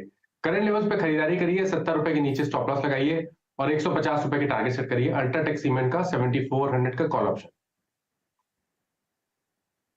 और मुझे याद है सुबह सुबह हमने पहला ट्रेड में जो पिक किया था वो था अल्ट्राटेक सीमेंट। निगाहों में गड़ा हुआ जनाब ये स्टॉक सुबह से। एक समय LNT था, फिर सिमेंस हुआ, आज अल्ट्राटेक सीमेंट वाकई। और ये इसके पीछे कारण ये है जनाब कि इसमें बहुत दिनों बाद मोमेंटम आया है। पहला पूरा स्विंग लीड किया था ACC ने, अंबुजा ने, इंडिया सीमेंट्स ने। इस बार लीड कर रहा है अल्ट्राटेक सीमेंट, दैट्स गुड। चलिए अब दूसरा ट्रेड पकड़ते हैं। एक हो गया जनाब सस्ता ऑप्शन मानस जी का, अल्ट्राटेक सीमेंट की कॉल 7400 रुपये की। सुबह भी मानस की वकालत यही थी। श्रीकांत चौहान जी का FNO सुपरस्टार। श्रीकांत जी बताइए क्या पिक कर रहे हैं आप? बिल्कुल, तो देखिए मुझे लग रहा है कि कमिंस इंडिया ये एक ऐसा स्टॉक है कि जिसमें एज बाकी सेक्टर के स्टॉक्स को अगर देखें तो लार्सन या बाकी के जितने भी कैपिटल गुड्स और इंजीनियरिंग स्टॉक्स हैं उनमें एक बाइंग मोमेंटम देखने मिला है। और कमिंस इंडिया में स्पेसिफिकली अगर आप देखें तो वहां पे 5% के आसपास का ओपन इंटरेस्ट भी बढ़ा हुआ है, प्राइस में भी एक्शन है और ओवरऑल फॉर्मेशन दिखा रहा है कि शायद ये फॉर्मेशन ग्रेजुअली 1550-1560 के करीब लेके जा सकता है अपने स्टॉक को। तो करंट लेवल से कमिंस इंडिया को लॉन्ग करें 1475 के आसपास ट्रेड कर रहा है। स्टॉप लॉस हम यहाँ पे रखेंगे 1450 रुपए का और टारगेट्स रखेंगे यहाँ पे 1550 रुपए। पूरा बाजार अगर आप देखें इस वक्त बजट थीम पे फोकस करता हुआ Cummins, L&T, capital goods, air, साथ ही साथ अल्ट्राटेक सीमेंट जो मानस की कॉल थी। श्रीकांत जी का ट्रेड हो गया एफएनएस सुपरस्टार। चार्ट का चमत्कार के लिए चलते हैं गौरव विस्सा जी के पास। गौरव जी बताइए क्या पिक कर रहे हैं आप? मेरे रडार पर जो स्टॉक है वो IDFC लिमिटेड। यहाँ पे अगर आप देखेंगे काफी अच्छा आउट परफॉर्मेंस हमको देखने मिला है। मल्टीपल ब्रेकआउट्स डेली चार्ट पे देखने मिले। वीकली चार्ट्स पे 10-12 साल का एक ट्रेंड लाइन को तोड़ा है, फॉरेन ट्रेंड को तोड़ा है इसने और फॉलो अप बाई नजर आ रही है। और अगर वाली चार्ट देखेंगे तो एक ब्रेकआउट देखने मिला था, उसका रिटेस्ट करके आप जो स्टॉक है निचले स्तर से जो इंटरडे लो से आया वहां से फिर ऊपर आया। तो यहाँ पे मुझे लग रहा है कि अच्छी अपसाइड को देखने मिल सकती है। 82 के स्टॉप लॉस से बाय कीजिए। यहाँ पे आप 94 के लिए इसको प्ले कर सकते हैं। IDFC खरीदारी करने का कॉल। और अब मिड कैप फंडा की बारी। मयूरेश, कौन सा स्टॉक? तो आशीष जी, हमारी स्विंग ट्रेडिंग टीम को मेटल्स एज अ स्पेस जो मोमेंटम है वहां पे एक मोमेंटम पिक अच्छा लग रहा है, वो है वेदांता। दो चीजें हो रही है। एक आई थिंक इसका जो डिवर्सिफाइड बिजनेस मॉडल है, एल्यूमिनियम है, zinc through Hindustan zinc, copper हुआ या इवन कोल लिंकेजेस हुए, ये अच्छा खासा सहारा देगा in terms of rising prices. अब देख रहे हैं चाइना में जो अनलॉक एक्टिविटी स्टार्ट हुई है उसके वजह से मेटल प्राइसेस में एक अच्छा खासा इजाफा देखने मिला है। स्टील HRC प्राइसेस ग्लोबली $520 प्रति टन जहां ट्रेड हो रही थी वो $620 प्रति टन पे आ चुकी है। कहीं ना कहीं आई थिंक जो एल्यूमिनियम की भी प्राइसिंग है which has hit an all-time low, I think they should start recouping at some point of time. And aluminum and copper probably look best placed base metals से from the China unlock theme itself, और जो I think applicabilities होंगी in terms of e-mobility या जो electric vehicles के लिए ये दोनों metals की काम लगेगी। तीसरा I think जो dividend yield है काफी तगड़ी है कंपनी के लिए, और हमें लगता है I think ये सारी चीजें टेलविंड्स बन के उभर के आ सकती है। इसलिए I think swing trade team का मानना है कि वेदांता एक अच्छा मोमेंटम वैल्यू पिक हो सकता है मिड कैप स्पेस से। 360 के लक्ष्य, 306 का स्टॉप लॉस। क्लियर डिस्क्लेमर, मेरी पर्सनल होल्डिंग है नहीं। स्टॉक्स को रिसर्च नोट द्वारा क्लाइंट्स के पास रेकमेंड किया गया है, क्लाइंट्स के पास होल्डिंग हो सकती है। डिस्क्लेमर के साथ वेदांता। मानस ने चुना था सस्ता ऑप्शन में अल्ट्राटेक। ब्रेकआउट नजर आ रहा है, 7400 का कॉल लॉन्ग किया जा सकता है। श्रीकांत ने एफएनओ सुपरस्टार में कमिंस को चुना है। तेजी का कॉल वहां पे लेवल स्क्रीन पर है, 1450 का स्टॉप लगाइएगा। गौरव ने चार्ट का चमत्कार में IDFC पे दाव लगाया है। 82 का स्टॉप, 94 के टारगेट्स के लिए। और मयूरेश ने अभी भी डिटेल में मेंशन करा क्यों उनको, उनकी टीम को वेदांता इन लेवल्स पे पसंद आ रहा है। 306 का स्टॉप है, 360 के लक्ष्य। और चलिए अब JM फाइनेंशियल के मैनेजिंग डायरेक्टर आशु मदान सर जुड़ते हुए। आशु सर, हाय, गुड आफ्टरनून। सॉरी थोड़ा डिले के साथ आपके पास आ रहा हूं। आशु सर, ये बजट से पहले इस बार खासी नर्वसनेस थी स्क्रीन्स पे। ये पूरा 2023 का आगाज जो हुआ बड़ा वॉलेटाइल, मूड बिगाड़ने वाला, पूरा 2022 के विपरीत था। ये बजट रिलेटेड कोई मूव आएंगे, तेजी आएगी नहीं आएगी इस बार? ये आज जो स्क्रीन थोड़ी ठीक ठाक दिख रही है, प्रीकर्सर मान लूं क्या? थोड़ा सा तो मान सकते हैं आशीष, मतलब है ना, कब तक नहीं आएगी? अब तो ऐसे लग रहा है कि बजट के बाद आएगी क्या? आशीष, वो जो ओवर प्रिपरेशन होती है ना कभी कभी, जो पहले मैंने आपको लास्ट वीक भी बोला था, पहले चीज तो लास्ट 2-3 हफ्ते से बात आशीष कर रहे हैं और मैं वीरेंद्र को ही बोल रहा था, बाकी कहीं नहीं जा रही है। मतलब वो 17,800 पे लगेगा गई 18,200 पे लगेगा भागी, वो दोनों तरफ नहीं हो रहा। और ट्रेड अगर आप गलत साइड पे बैठ गए तो इतना उल्टा पड़ रहा है, क्योंकि वो अच्छा लगना, देखिए अच्छा लगना तो एक नॉर्मल है, साइकोलॉजी है, प्लस वो क्यों एक तो साइकोलॉजी है इन्वेस्टर की और लेने की और बाय करने की, दूसरा बजट है। तो अब तो आशीष, जो ओनली थिंग अगेंस्ट है ना इस मार्केट के, वो जैसे आपने भी पूछा, मतलब या बोला, कब तक बजट की रैली नहीं बनेगी, कब तक नहीं बनेगी, अब तो बननी चाहिए। तो वो कोई उल्टा सरप्राइज तो नहीं हो रहा, लेकिन वो उल्टा सरप्राइज भी जब तक 17,750-800 प्रोटेक्टेड है, मुझे नहीं लगता कि कोई नीचे भी बहुत है। लेकिन यस, विद अ कैविएट, अगर 17,750-800 टूट गया तो फिर हम मंदी भी देख सकते हैं, और अच्छी मंदी देख सकते हैं 500-700 पॉइंट की। एक चीज बताता हूं आशीष, मतलब जस्ट नोट माय वर्ड्स, अगर बजट ठीक रहता है, अच्छा आता है, तो हम एक अप मूव देखेंगे।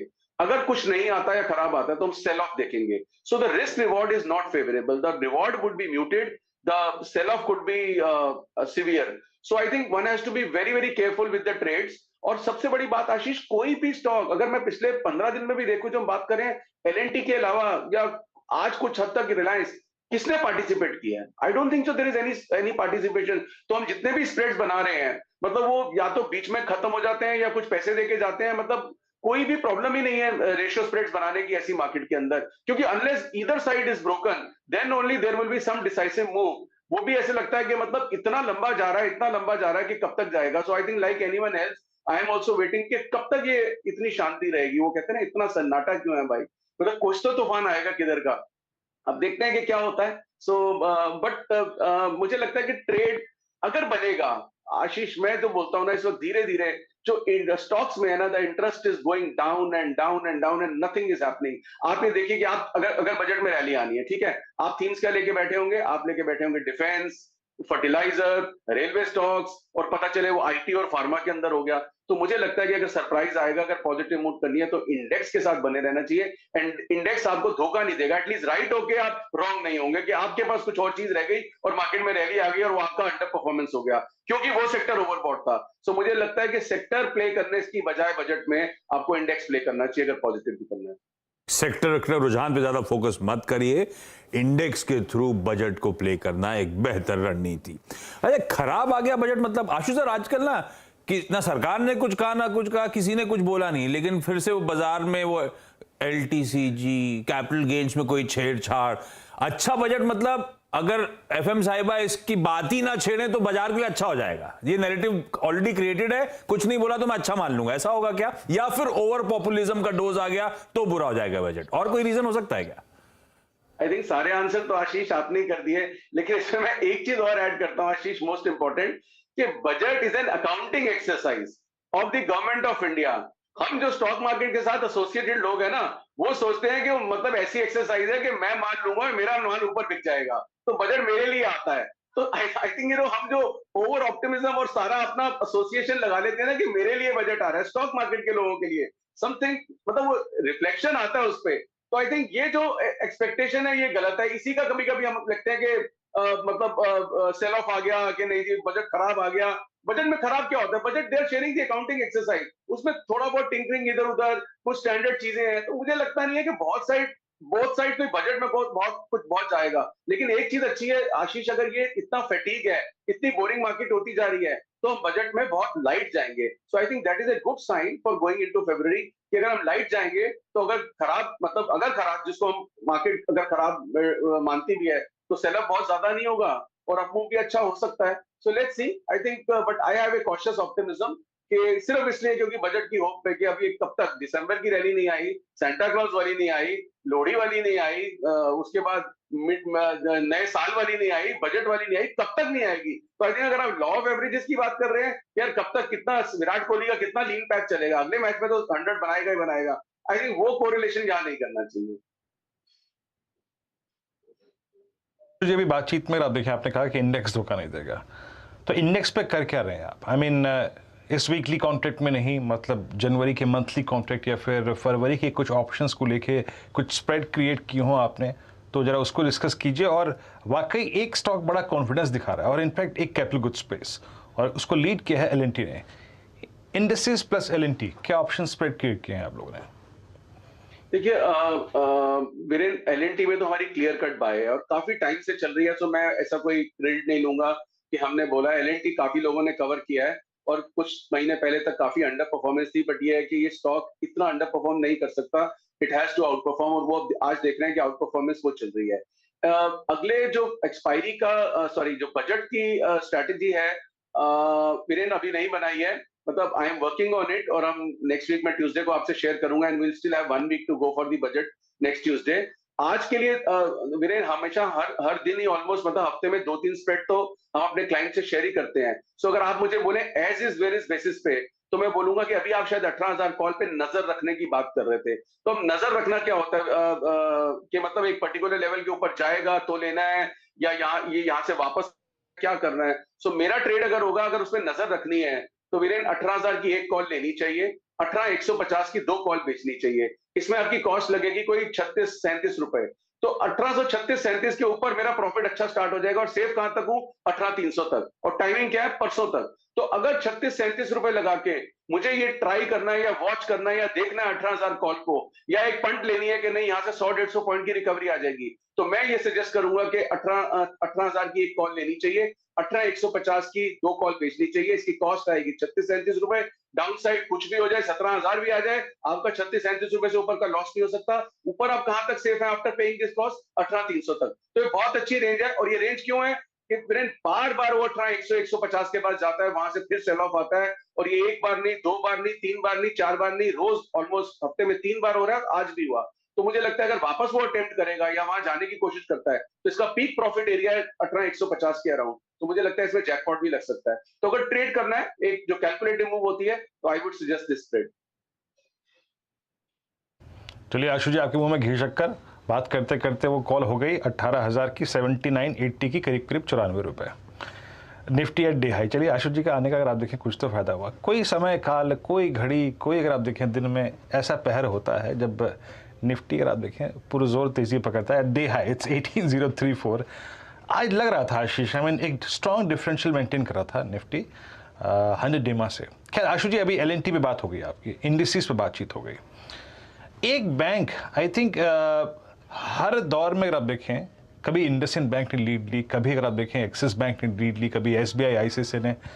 एक bank with all risk involve, अगर कुछ लेना चाहेंगे आप, जिसे कहते हैं pre budget shopping, not exactly correlated with budget, but हाँ जो लीड कर सकता है, वो कौन सा होगा?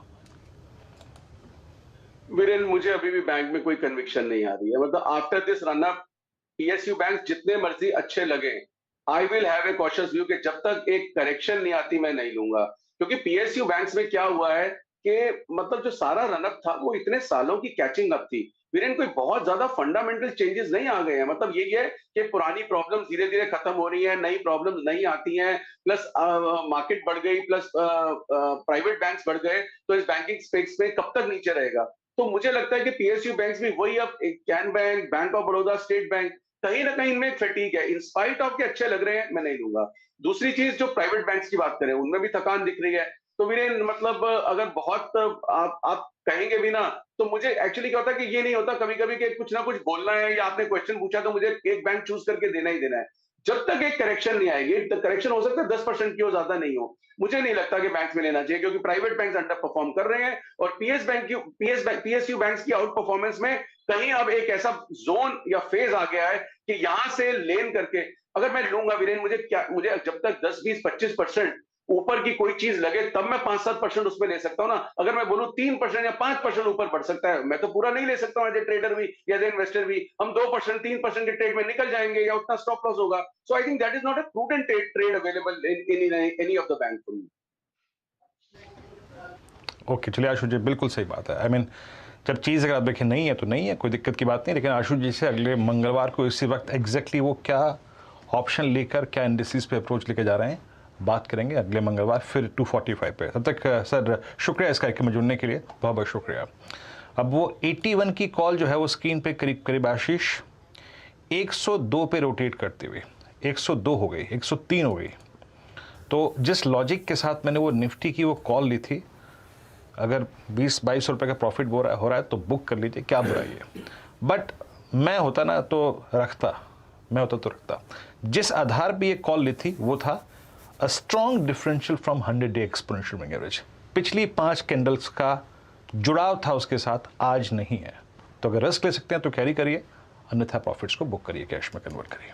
आशीष, बढ़िया, बहुत बढ़िया। अभी कुछ मिनटों पहले ये 18,000 की कॉल इनिशिएट हुई थी, 2:30 बजे, 3 बज रहे हैं और वो बढ़िया ट्रेड ग्रिप में आता हुआ। चाहे तो प्रॉफिट बुक करें, वीरू होते तो नहीं करते, अभी भी इस कॉल को कैरी करते। तो अब इसका मतलब बेसिकली कैरी करिए। अभी और अप मूव्स देखने को मिलेंगे। 80-81 पे ली हुई, 102 पे खड़ी है। एक छोटा सा ब्रेक ले रहा हूं, ब्रेक के उस पार जब लौटूंगा तो मार्केट्स का चेक और यतिन को दिखाइए स्क्रीन पे डीलिंग रूम्स में क्या सुबुगाहट है, वो कौन से ट्रेड्स ले रहे हैं, इस पर बातचीत।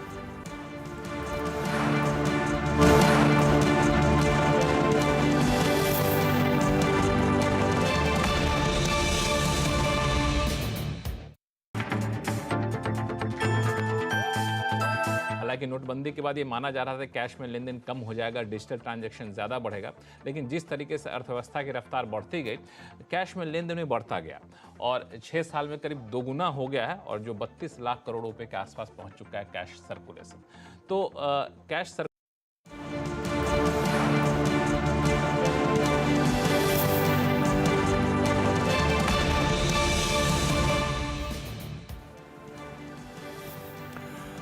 ब्रेक के बाद आपका स्वागत है और भारतीय बाजारों में एक अच्छा मूव 18,040 के ऊपर। अब हम वही 18,050 के लेवल्स की तरफ बढ़ते हुए 150 पॉइंट का बढ़िया उछाल। निफ्टी बैंक वापस हरे में लौटता हुआ, वो निफ्टी बैंक जो 225 पॉइंट का दबाव दिखा रहा था एक समय, और अब देखिए क्या बढ़िया तरीके से मूव निफ्टी बैंक में देखने को मिल रहा है।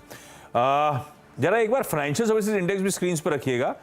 निफ्टी बैंक में मूव आ रहा है इस समय। एक्सिस बैंक इंडिविजुअल, ये फाइनेंशियल सर्विस, ये है एक्सपायरी, आज एक्सपायरी का दिन और बढ़िया मूव्स बनते हुए अब फाइनेंशियल सर्विसेज इंडेक्स में 0.5% का उछाल। कुछ देर पहले जब हमने चेक लिया था तो लाल में था निफ्टी फाइनेंशियल सर्विसेज इंडेक्स, और वहां से अब बढ़िया चाल पकड़ता हुआ आपको नजर आएगा। फाइनेंशियल्स में एक्सिस बैंक स्क्रीन पे दिखाइए, बढ़िया मूव उसमें बनता हुआ। आईसीआईसीआई बैंक लॉसेस से उभरने की कोशिश करता हुआ अब आपको नजर आएगा, लेकिन अभी भी इन रेड कामकाज करता हुआ।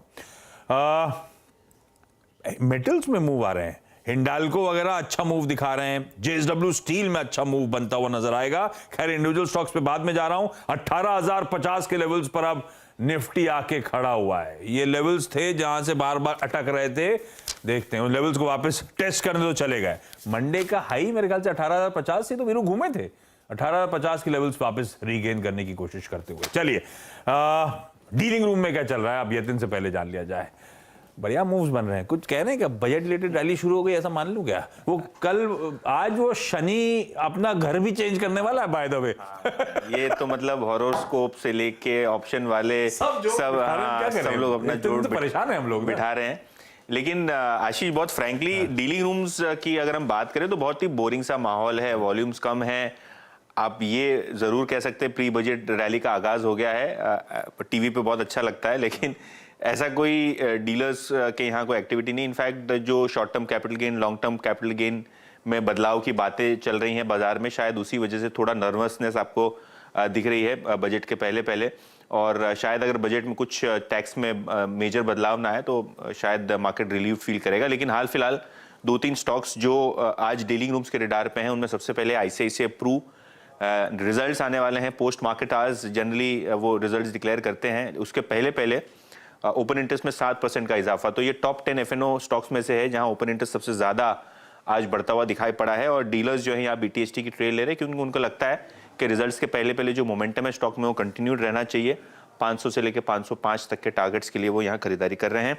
इसके अलावा टाटा मोटर्स, ऑब्वियसली जो मंथली नंबर्स आए जेएलआर के, उसके बाद स्टॉक में थोड़ा मोमेंटम बढ़ा है और यहाँ एचएनआईज काफी अच्छी खरीदारी कर रहे हैं। इनफैक्ट आज भी 16 लाख शेयर्स ऐड हुए हैं ओपन इंटरेस्ट में, फ्रेश लॉन्च देखे गए हैं। तो दोनों ही आईसीआईसीआई प्रू और टाटा मोटर्स में सिलेक्टिवली डीलर्स पोजीशंस खड़ी कर रहे हैं।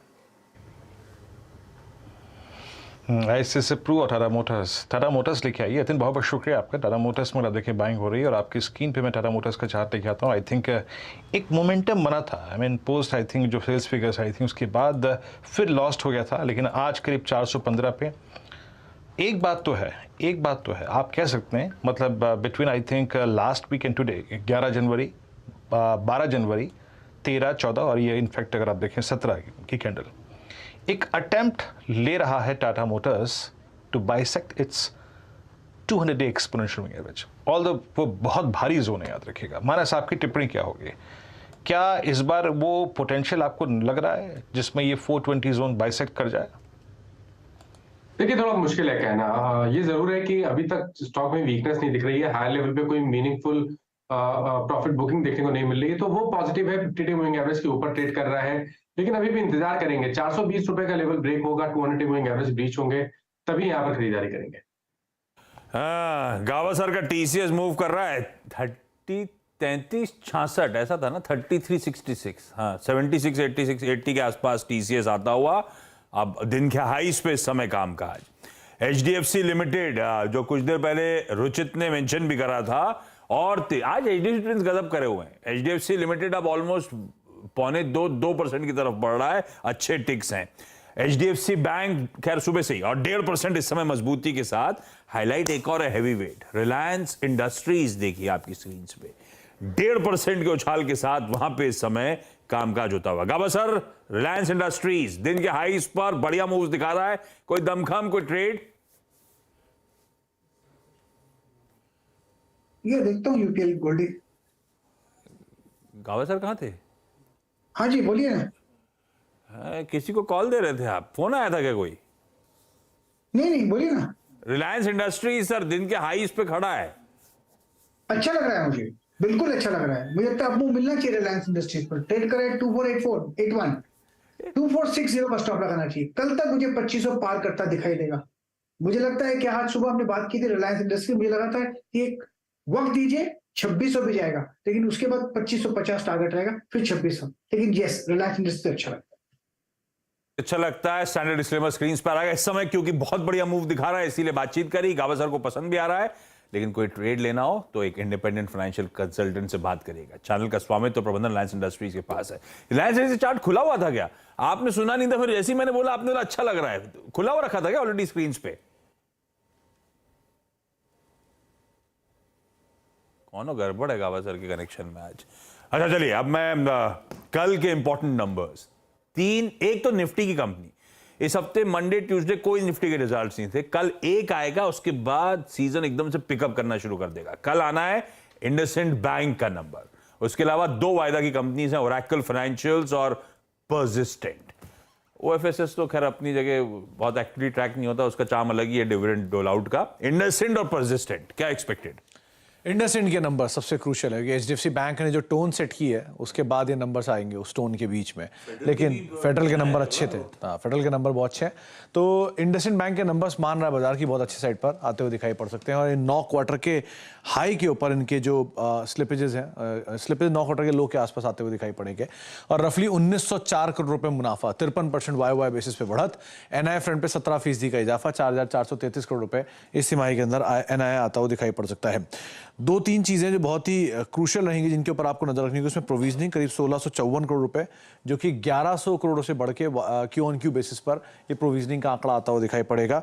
ग्रॉस NPA, नेट NPA सबके अंदर एक स्लगिश सी नंबर रहने का अनुमान है कि शायद वहां पर तिमाही दर तिमाही आधार पर थोड़े से कमजोर आंकड़ा आता हुआ दिखाई पड़ेगा।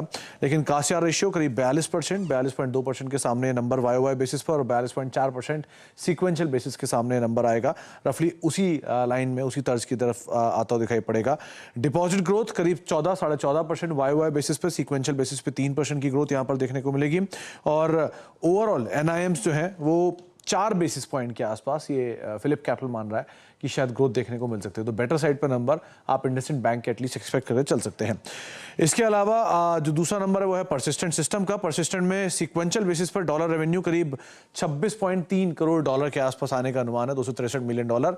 रेवेन्यूज फ्रंट पे 2162 करोड़ रुपए का आंकड़ा, मुनाफे फ्रंट पर करीब 245 करोड़। तो सीक्वेंशियल बेसिस पे नंबर बेटर साइड पर बाजार मानकर चल रहा है। 5.5% के रेवेन्यू के सामने 11.5% का मुनाफा, यानी कि एक अच्छा ऑपरेशनिंग जो नंबर्स हैं वो भी देखने को मिल सकते हैं। एबिट फ्रंट पर 298 करोड़ से 316 करोड़ रुपए, और मार्जिन करीब फ्लैट 14% के सामने। वो न्यूमरेटर की वजह से मार्जिन को फ्लैट आपको दिखाई पड़ेंगे, लेकिन अदरवाइज ऑपरेटिंग परफॉर्मेंस जो है वो इनकी बेटर आते हुए दिखाई पड़ सकती है। नए deal win, commentary, outlook, attrition, ये कुछ चीजें हैं इनको बाजार कीनली वॉच करेगा। यहां रखना है नजर। ये हैं 2 इंपॉर्टेंट नंबर्स कल आने वाले। श्रीकांत, कोटक का इंडसइंड बैंक पे क्या व्यू है?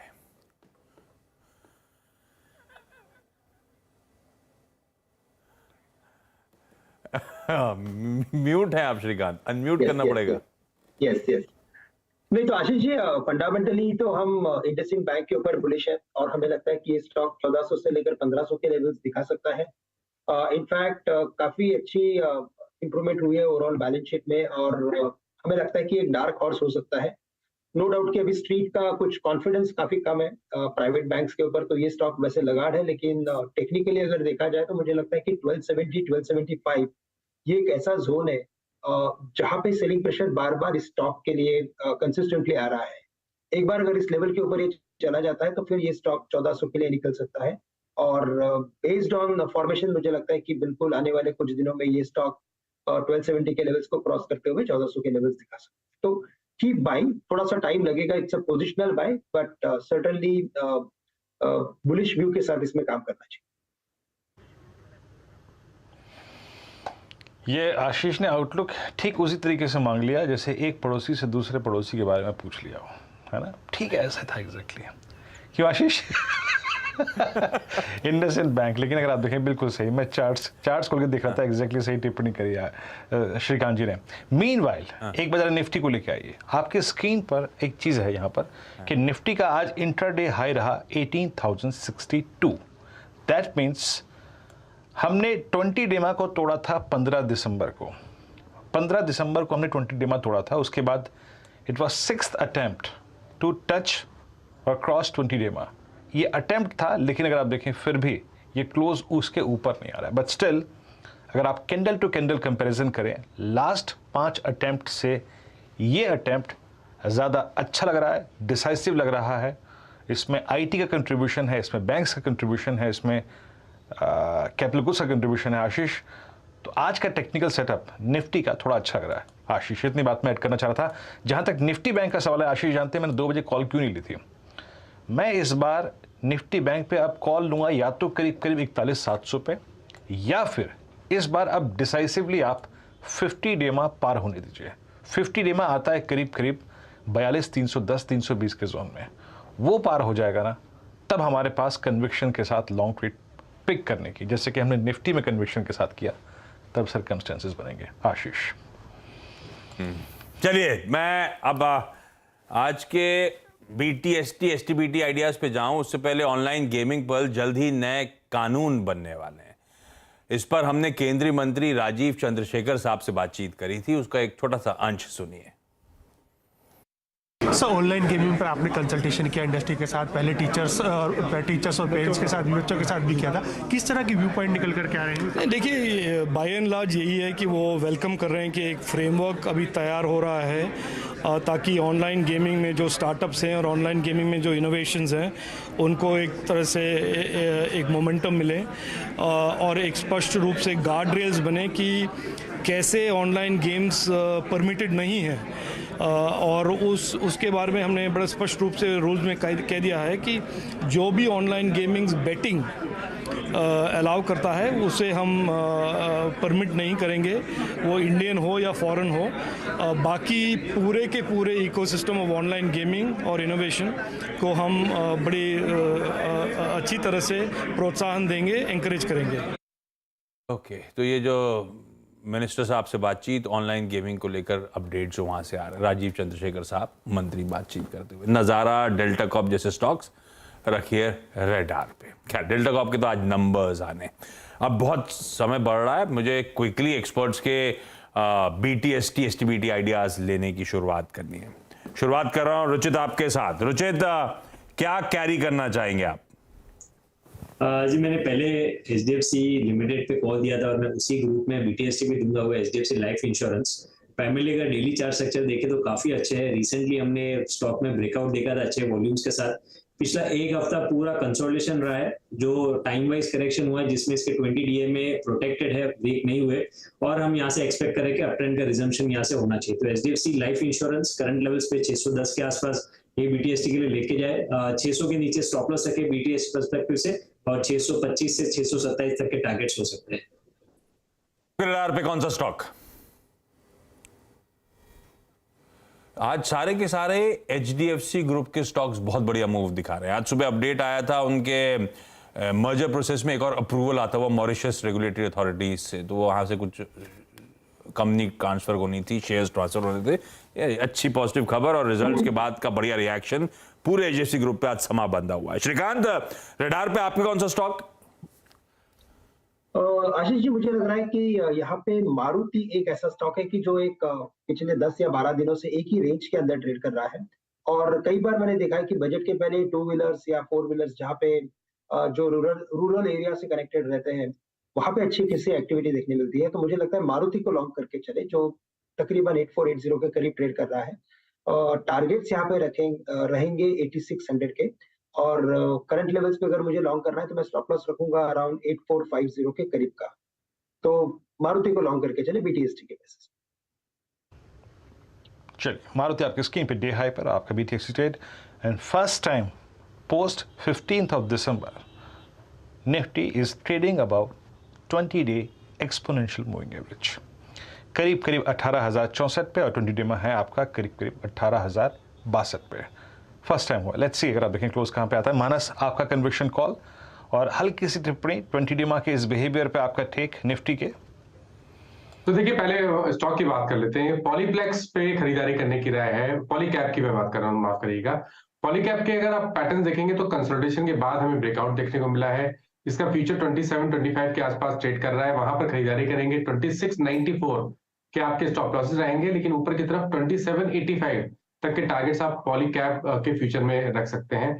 जहां तक बात निफ्टी की 20 डे मूविंग एवरेज की है, बिल्कुल सही आपने बोला कि 20 डे मूविंग एवरेज आज ब्रीच हुए हैं, काफी समय के बाद ब्रीच हुए हैं, लेकिन फिर भी थोड़ा इंतजार करना बेहतर रहेगा। आई थिंक 18,100 के लेवल्स ब्रेक हो जाएंगे कल, उसके ऊपर अगर 15-20 मिनट ट्रेड करेगा तब खरीदारी करेंगे एग्रेसिव होकर।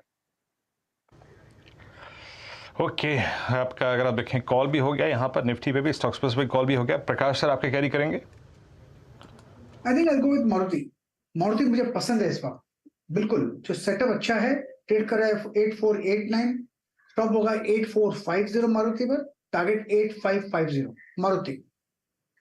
मारुति सबको पसंद आ रहा है भाई, ये शुरुआत में डिस्कस भी हुआ था, और अब दो एक्सपर्ट्स, श्रीकांत ने भी, गावस्कर ने भी मारुति सुजुकी पे दाव लगाया है। BTST आइडिया दोनों का आपकी स्क्रीन पर। मयूरेश, कुछ ट्रेड पिक करने का मन या छोड़ दिया जाए? नहीं, एक हमारी जो फिल्टर है न्यू हाइन RS लाइन में, एक प्योर BTST एक शॉर्ट टर्म ट्रेड में एडलवाइस फाइनेंशियल सर्विसेज शायद रिफ्लेक्ट हो रहा है वो लिस्ट में। तो काफी मोमेंटम लग रहा है स्टॉक में पिछले कई दिनों में, और क्योंकि ये लिस्ट में आ रहा है, it's a pure trade, but यहाँ पे कोई एडवाइस हमने दी नहीं है, तो please consult a financial adviser if you do things. Edelweiss financials, ये है आज का BTST आइडिया मानस की तरफ, मयूरेश की तरफ से। तो HDFC लाइफ, मारुति पे दो एक्सपर्ट्स बुलिश, पॉलीकैब और एडलवाइस फाइनेंशियल्स, ये हैं प्रेफर्ड पिक्स इस समय के। कुछ स्टॉक्स बढ़िया मूव दिखा रहे हैं ब्रॉडर मार्केट से। मैक्रोटेक डेवलपर्स, लोधा डेवलपर्स को स्क्रीन पर लेकर आइए। आज रियल एस्टेट के कई सारे स्टॉक वैसे अच्छा कर रहे हैं। लोधा 7% मजबूत, एकदम से पिछले आधे घंटे में बहुत तगड़ा अट्रैक्शन, बहुत बढ़िया मोमेंटम पिक हो रहा है। मयूरेश कह रहा हूं, मानस जरा मैक्रोटेक डेवलपर्स लोधा देखिए जरा, तगड़ा एक्शन पिकअप हो रहा है। जी बिल्कुल, एक्शन पिकअप हो रहा है, और करीब मेरे ख्याल से 7-8 दिनों की जो गिरावट थी उसको पूरा कवर कर लिया है। और मेरा समझना है कि अब अगर ये 1100 रुपए के ऊपर निकला, 1100-1105 के ऊपर निकला, तब तो आपको शायद 1160 तक के भाव देखने को मिलेंगे। तो अगर लॉन्ग पोजीशन है तो बने रहिए। फ्रेश खरीदारी की राय थोड़े डिप पे रहेगी, क्योंकि स्टॉप लॉस थोड़े से बड़े हैं। 1050 के नीचे आपको स्टॉप लॉस रखना पड़ेगा, और 1160 के टारगेट सेट करने हैं। तो थोड़ा डिप पे ले, तब खरीदारी करिए 1050 के स्टॉप लॉस के साथ। ओके, चलिए, तो अगर आप देखिए ट्रेड्स पूरे हो गए यहाँ पर, और अब एक काम करते जरा FRO सेटअप देखते हैं। Markets at day high, Nifty bank अभी भी डे हाई पर नहीं है। याद रखिएगा, निफ्टी बैंक जहाँ पे था, I mean it's a clear divergence between Nifty bank, कि निफ्टी अपने डे हाई से अभी भी करीब 120 पॉइंट नीचे है, और परेशान इसको जो एवरेज कर रहा है that is 50 day exponential average, जो कि अभी भी यहाँ से लगभग 35 पॉइंट ऊपर है। लॉन्ग शॉर्ट का कॉम्बिनेशन क्या कहता है? 70 एडवांसेस एंड 41 शॉर्ट कवरिंग। मतलब अगर आप देखें 111 लगभग आप समझ लीजिएगा कि ग्रीन फिगर्स हैं दैट लीड, देखिए लीड कर रही है स्ट्रेंथ आपको। आज कॉम्बिनेशन देखिए ना आप, लॉन्ग बिल्डअप में कौन कौन से स्टॉक है, डॉक्टर साहब स्क्रीन पे रखिएगा इसको भी। L&T long, Cummins long, HUL long, Tata communication अगर आप देखें स्ट्रेंथ, पॉलीकैब स्ट्रेंथ, याद रखिएगा it's I think real estate insulin, ये भी अगर आप देखें रियल स्टेट से जुड़ा हुआ अगर आप देखें स्टॉक है। शॉर्ट कवरिंग कहाँ पे? Marico, Berger paints, HDFC twins ने अगर आप देखें आज अपने आप को बहुत मजबूत रखा, और यहाँ पे कल के काफ़ी सब्सटेंशियल शॉर्ट कवर हुए, and same is the case with Eicher Motors. तो स्टॉक्स जो कि हरे निशानों में हैं आज, उनका कॉम्बिनेशन अच्छा है। बैकफुट पे क्या क्या था, और बैकफुट पे अगर आप देखें तो इस वक्त था मनप्पुरम फाइनेंस, थोड़ा सा अगर आप देखिए मायूसी हुई इसके इस बिहेवियर को देखते हुए, स्पेशली अगर आप देखें गोल्ड के हालात को देखते हुए। बाकी Indus Towers, Canfin Homes, City Union Bank, IDFC First Bank, इन सभी काउंटर्स में शॉर्ट बिल्डर था। लॉन्ग अनवाइंडिंग आप देखिए AV फैशंस में हुई, PNB कल काफ़ी चला था, एक बार फिर से दिसंबर के हाइज को रिविजिट कर रहा था ये स्टॉक। तो आज थोड़ा सा नहीं, सॉरी, जनवरी के प्रीवियस हाइज को ज़ायडस लाइफ, एबॉट और NMDC इन स्टॉक्स में आप देखें आज प्रॉफिट बुकिंग हुई। आज लॉन्ग को कैश में कन्वर्ट किया गया। और जनाब निफ्टी की वो कॉल अगर आप देखें करीब करीब 30-35 रुपये, यानी अगर आप देखें 80 रुपये का प्रीमियम अगर आपको 35% का स्विंग दे दे, तो अगर आप कल कैरी करना चाहते हैं that's good. But option trading का एक मूलभूत सिद्धांत याद रखिएगा, यही होता है, specially when you are a buyer, जहां देखे मुनाफा बुक करिए, कल की कल देखेंगे, जहां देखे मुनाफा बुक करिए। आशीष चाहिए फिर बढ़िया रहा वो ट्रेड, कुछ ही मिनटों में बढ़िया रिटर्न्स देके जा रहा है आपको, मुनाफा वसूलिए, कल कोई बढ़िया सा ट्रेड नया ढूंढ के लाएंगे। कैश, अच्छा गावा सर, आज जब स्क्रीन बदली सी, कुछ मोमेंटम पिकअप हो रहा है, माहौल बदल रहा है, बहुत दिनों से ओवरनाइट ट्रेड कैरी नहीं कर रहे हैं, आज मन बन रहा है क्या? यार गावा सर को आवाज ही नहीं आ रही डायरेक्टर साहब आज। नहीं आवाज नहीं आ रही, रीपैच करना पड़ेगा, अब तो समय भी नहीं है रीपैच करने का। अदानी टोटल, रुचित जरा देखिएगा, बहुत अच्छे वॉल्यूम्स के साथ एकदम से पिकअप होना शुरू हुआ है, 4.5% के आसपास का उछाल। अदानी टोटल दिखाइए डॉक्टर साहब। आई थिंक यस, काफी दिनों के कंसोलिडेशन के बाद आज का ये अपमूव है। और सेकेंडली अगर आप आज के वॉल्यूम्स भी देखेंगे तो आई थिंक जो एवरेज वॉल्यूम्स यूजुअली हो रहे हैं उससे थोड़े बेटर वॉल्यूम्स है, सो ये एक अच्छे साइंस है। पर प्रीवियस स्विंग हाइस को स्टॉक क्रॉस करने की तैयारी में जो 3912 के आसपास था। एक बार आई थिंक कल का फॉलोअप मूव उसका 3900 के ऊपर निकल जाता है तो स्टॉक में एक फॉलोअप मूव अच्छा रह सकता है और शायद ये 4000 की तरफ रन अप दे सकता है।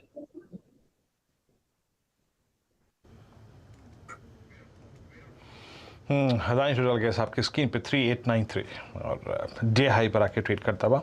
और एक काम करते हैं, अब दो स्टॉक्स को और मार्क कर लेते हैं, क्लोजिंग की तरफ बढ़ रहे हैं हम। आज जिनका OI एडिशंस बड़े इंप्रेसिव लेवल पे आया, उसमें एक स्टॉक को और याद रखिएगा, ज़माने बाद टाटा केमिकल, मैं कह सकता हूं कि पोस्ट 1 नवंबर 2022 जब इसका अगर आप देखें ऑल टाइम हाई ट्रैजेक्टरी से पहला नेगेटिव क्रॉसओवर आया था, आज टाटा केमिकल में एक पॉजिटिव क्रॉसओवर है और सुपर लॉन्ग एडिशन यहाँ पे देखा गया, 1020 का पॉजिटिव क्रॉसओवर। उसके बाद अगर आप देखें एक स्टॉक और MCX, कल की सॉफ्टनेस मतलब आप समझ लीजिएगा थोड़ा सा कल बैकफुट पे था, बट आज भी इस स्टॉक में एक सुपर लॉन्ग एडिशन 1630 ऑलमोस्ट बहुत सिमिलर अगर आप देखें जो 19 दिसंबर के हाइज थे उसको रिविजिट कर लिया। और एक स्टॉक और लोअर लेवल से एक पुलबैक था, अच्छा पुलबैक था, और पिछले 4 कैंडल्स के अगर आप देखें जो हाइज थे और लोज थे उनको कवर कर लिया इसने, दैट वाज मैरिको। बहुत स्ट्रॉन्ग क्लोजिंग की तरफ ये स्टॉक बढ़ते हुए।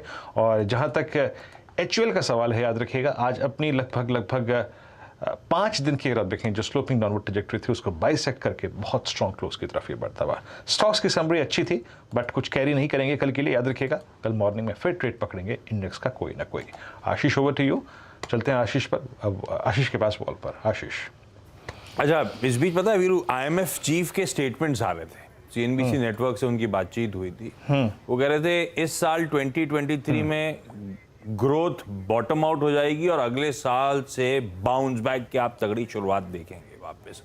तो बढ़िया वो स्टेटमेंट वहां से आते हुए IMF चीफ की तरफ से।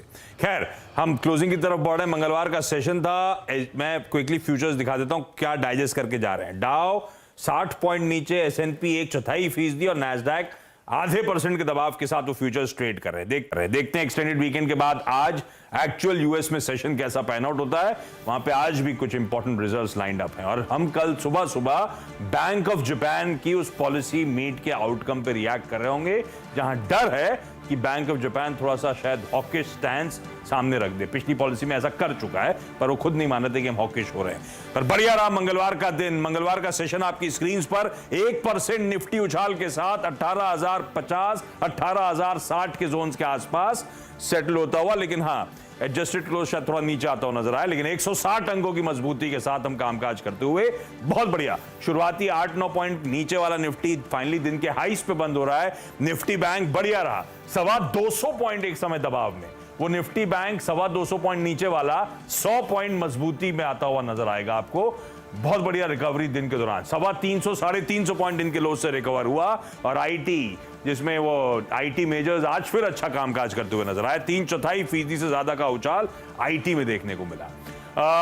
फाइनेंशियल सर्विसेज एक्सपायरी की तैयारी, लाल निशान से हरे में 2/3% के आसपास की मजबूती के साथ क्लोज करने की तैयारी। मेटल्स दिन में उभरे, हिंडाल्को ने लीड किया फाइनली, और इन ग्रीन मेटल्स जाके बंद होते हुए नजर आ रहे हैं। ऑटोस, मारुति ने लीड करा, महिंद्रा एंड महिंद्रा अच्छा करता हुआ नजर आया, 0.5% ऑटो इंडेक्स मजबूत। एफएमसीजी, एचयूएल ने राइट फ्रॉम द वर्ड को लीड किया था। उसके बाद तो कई सारे एफएमसीजी स्टॉक्स अच्छा परफॉर्म करने लगे, 1.25% के गेन्स एफएमसीजी में देखने को मिले। क्विकली ब्रॉडर मार्केट दिखा देता हूं। मिड कैप्स रिकवर करे इंट्राडे से, लेकिन फिर भी अंडर परफॉर्मेंस, फ्लैट बंद होते हुए मिड कैप इंडेक्स नजर आएंगे आपको। स्मॉल कैप्स भी फ्लैटिश रुझान के साथ बंद होता हुआ नजर आएगा। और ब्रेथ इवनली पॉइज थी, ये 4:5 का रेशियो कह लीजिए, 4 बढ़ रहे थे तो 5 स्टॉक कमजोरी के साथ थे, लेकिन डिटोरिएटेड ब्रेथ कुछ सेशन के क्लोज होते होते तक इंप्रूव होती हुई जरूर नजर आई। लाइए निफ्टी के 50 स्टॉक्स दिखाएं जरा आपको, हीट मैप बंद होते होते। जो स्टॉक्स ने आज लार्जली मदद करी, वैसे तो बढ़िया स्क्रीन थी। लार्सन एंड टूब्रो निफ्टी का टॉप गेनर बना परसेंटेज के लिहाज से, और one of the top contributors भी था। आज सुबह से एचडीएफसी ट्विंस ने बहुत मदद करी, एचडीएफसी लिमिटेड, एचडीएफसी बैंक, दोनों 1.5-2% मजबूत। रिलायंस इंडस्ट्रीज एक और हैवी वेट जो बढ़िया मूव दिखा गया, 1.25% के आसपास के गेन्स उसमें देखने को मिले। इन्फोसिस, वो टीसीएस, आईटीसी, भारती, ये सब वो हैवी वेट स्टॉक्स जिन्होंने आज सेशन में मदद करी।